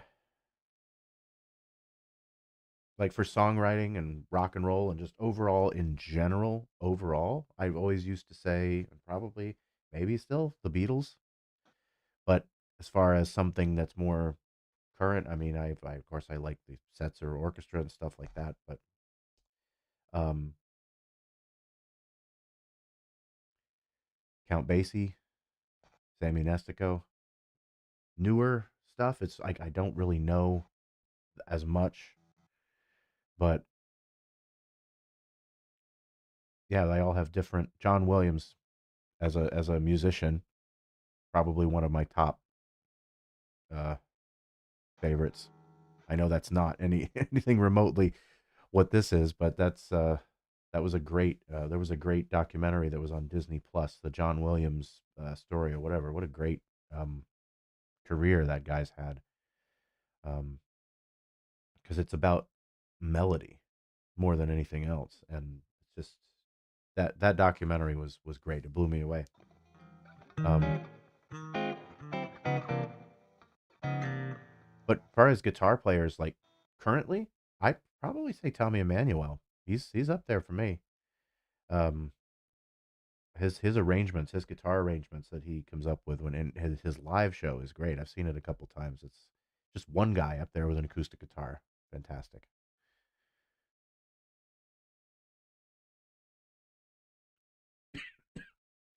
They are more technically proficient these days. I think that's because we have more information, like this channel. We have tablatures now. Well, we like you said, tablature's been around forever, but there's so many books and computer programs and you know that you can um, just really just and have the compute. You can play like into the computer and it'll correct you on your timing and all that stuff. It's just it's insane. But I will say this, and I've said it before. Um,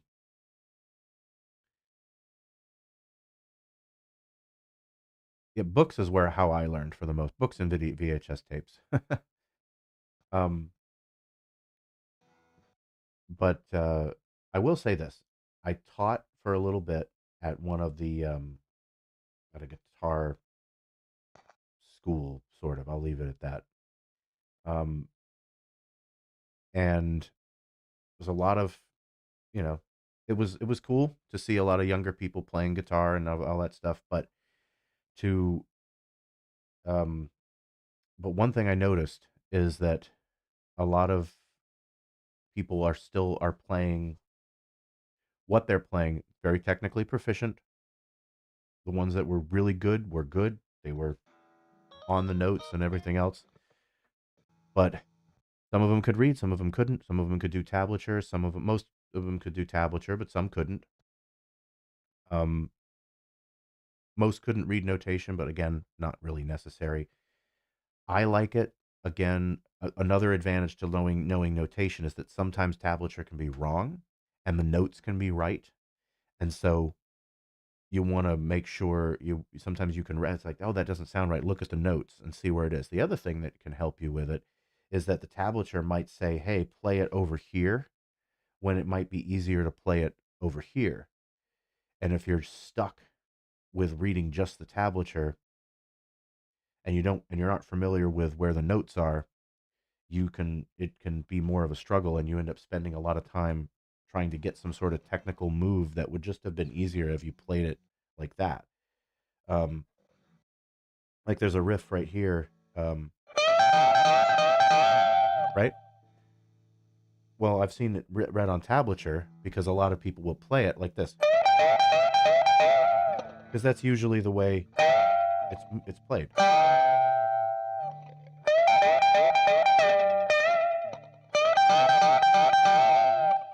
And so it's like, oh, okay, well, if you're really familiar with the notes on the guitar, you can maybe alter it. But if you look up and you say, oh, those are the notes that I'm playing, I'll switch it over. So that's one advantage. Mystery Brain, excuse me, Mystery Brain or Boss RE20. Hmm. I play the Mystery Brain. I don't really use my RE20 anymore. Well, I actually just use the actual tape echo now. But if I bring that out, it depends on the setup. If I know I have room, I'll bring the space echo out. If I don't, or I know I have to, you know, when we play some places where we have to break down and get out of there really quick, I'll just bring the pedal board. Tab is usually more specific to the recording. Yes. And that's why I like having both. If you can, which is why I do both, because you can alter the tab, and um, you can alter the tab, and or just play it along. Yeah, usually sometimes they will put the tab, and that's what you have to kind of discern with your own ear. Listen to the original recording. If you're trying to get something exactly, then sometimes it's marked that way on the notation. You say, well, it might be easier to play it over here, but that's not how the original artist played it. So,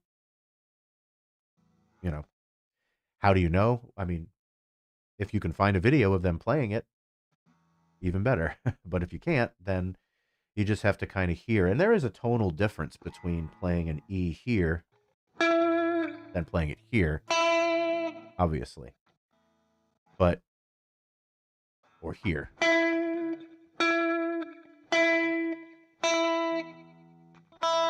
Open. So sometimes that's there. Or something you really can't do in notation is open droning double stops, I guess you would call it, like this. I mean, you can kind of put notes next to each other, but doesn't really. You can do the double notes that look like they're back to back. Guitar Pro will do that, but a lot of notation programs won't. Do stuff like that, or that is better to write. Something like that's better to write in tablature than notation. So it's good to have both. Anything, more information, the better. But yeah, one of the things I noticed is that they're proficient and all of that, but a lot of it is straight eighth notes. A lot of people don't really play the swing stuff.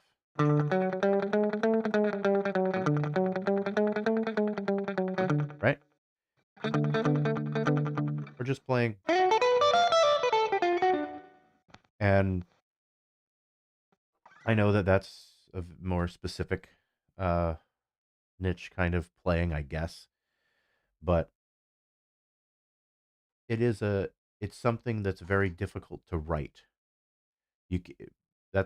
There's an example of where notation just goes out the window completely, is playing the feel, especially of swing stuff. You can notate it, but it's very clunky and cumbersome, and writing quarter note triplet, eighth note triplet over and over and over again, as opposed to just writing a bunch of eighth notes and say swing it. Well, that's great, but if you don't know what that means to swing it or how that is supposed to sound, it's not going to do any good. And I hear people struggle with with the with the swing and the shuffle.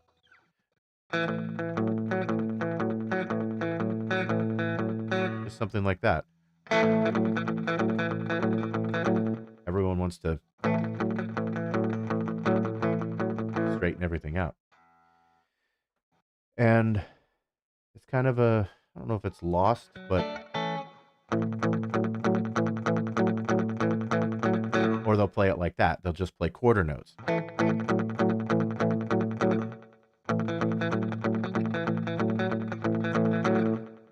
And that's usually the extent of most people's swing playing for whatever reason. And that's another thing I like about rockabilly.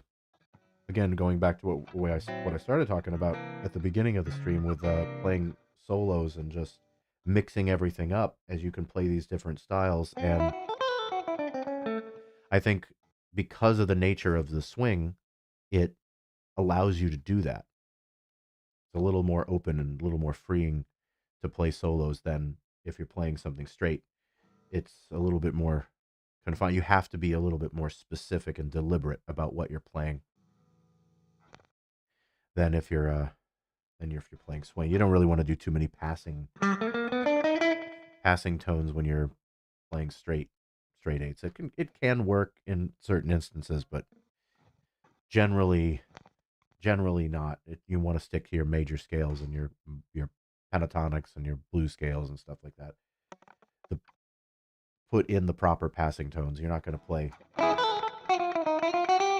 something like that too much. And even just analyzing a lot of the stuff that I had to teach from, I mean, anything from Metallica, Bon Jovi, Judas Priest, stuff that's completely out of my wheelhouse, but I can read and I can play, look at tablature and I can analyze it and I can play it.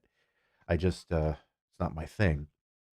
But a lot of that stuff is still based on pentatonics and major and minor scales. There isn't anything, uh, there isn't anything out of the ordinary there until you get into alternate tunings and all that nonsense.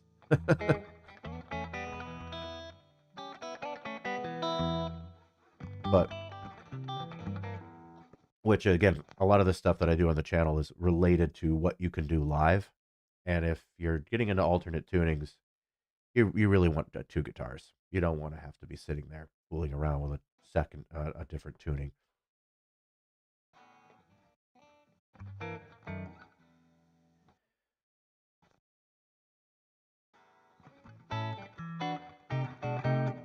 Cool.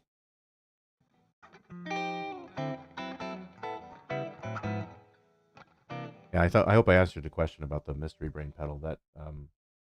That's usually the one I use. I don't really use the RE20 too much anymore. Um, Although it does sound good, sounds fine. I just like the preamp in the mystery brain that's not there in the RE20 that is there in the original in the 301. But I did notice the other day is that it's a combination of, yes, the preamp, but it's also a combination of the tape saturation. That you have to get the delay to a certain volume on that machine to get that sound. Otherwise, it sounds kind of dead, kind of flat, not flat in pitch, but just kind of, bleh. It doesn't really, it just sounds like the amp itself still sounds fine, but you're kind of missing that saturation and that sustain. And that comes from having that tape saturation in combination with your, the impedance output. That's just output all the way, and then you slowly bring your input up to the point you can kind of hear it where it's clipping, pushing the limit too much, and it sounds distorted, and it sounds unpleasant, and you just back it off a little bit, and then you turn that delay up and get that tape saturation, and it sounds really good. Where the preamp of the Mystery Brain's kind of got that all built in to one knob, and it saves you the trouble of having all that stuff, because even I would imagine with any tape delay, actual tape machine, you're gonna be dealing with the tension, the tape tension, which is going to cause warbling. And if you turn that up too much, it's going to sound really funky. It sounds like a chorus pedal out of tune. um, cool. All right. Well, yeah. Definitely went a little bit longer than than I thought I was going to, but I had fun chatting with everybody. I'm glad everybody could come and hang out on this wonderful Saturday, last Saturday of the month. Um, that's right. When I come back next week, it will be next year. I'll see you guys next year.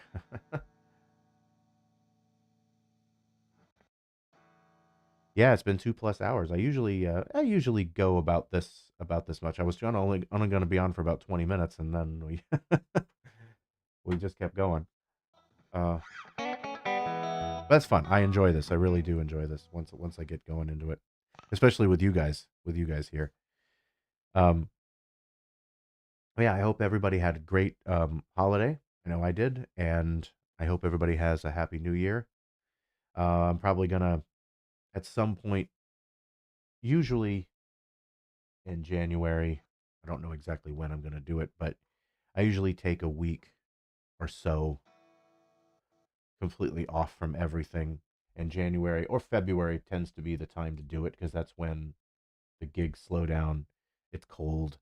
It's kind of miserable out, and I don't want to do anything anyway. So probably do that, but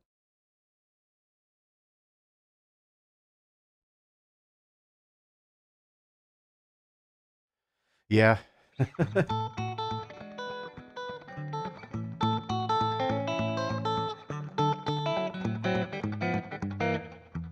Yeah, it's fun. It's fun to play to do these live streams. So I really do appreciate you guys hanging out. And yeah, next week we'll be there. We'll be again Saturday. I don't think I have anything going on. Is it? Yeah. Um it's the Saturday after that, I will be moving it to a Sunday because I've got gigs. Actually, I'm doing a solo gig. My first solo gig in a long time, so I haven't. I got to practice for that. I'm a little. Whoa, jeez. Um, so we'll see how that goes, but it's one of those hotel gigs, so I'm not really. I'm not in the. People aren't really paying attention. Uh, oh yeah, I do play that riff all the time, don't I? I don't know where I got that from. I just like that chord. Probably just extended it um from that's like a changing the root on a sharp nine to send it down. Uh I'm wallpaper. Yeah, exactly. That's what I'm gonna be. I'm gonna be musical wallpaper. Um they set you up right in front of the dartboards, which is interesting. I'm not kidding. It's funny. Um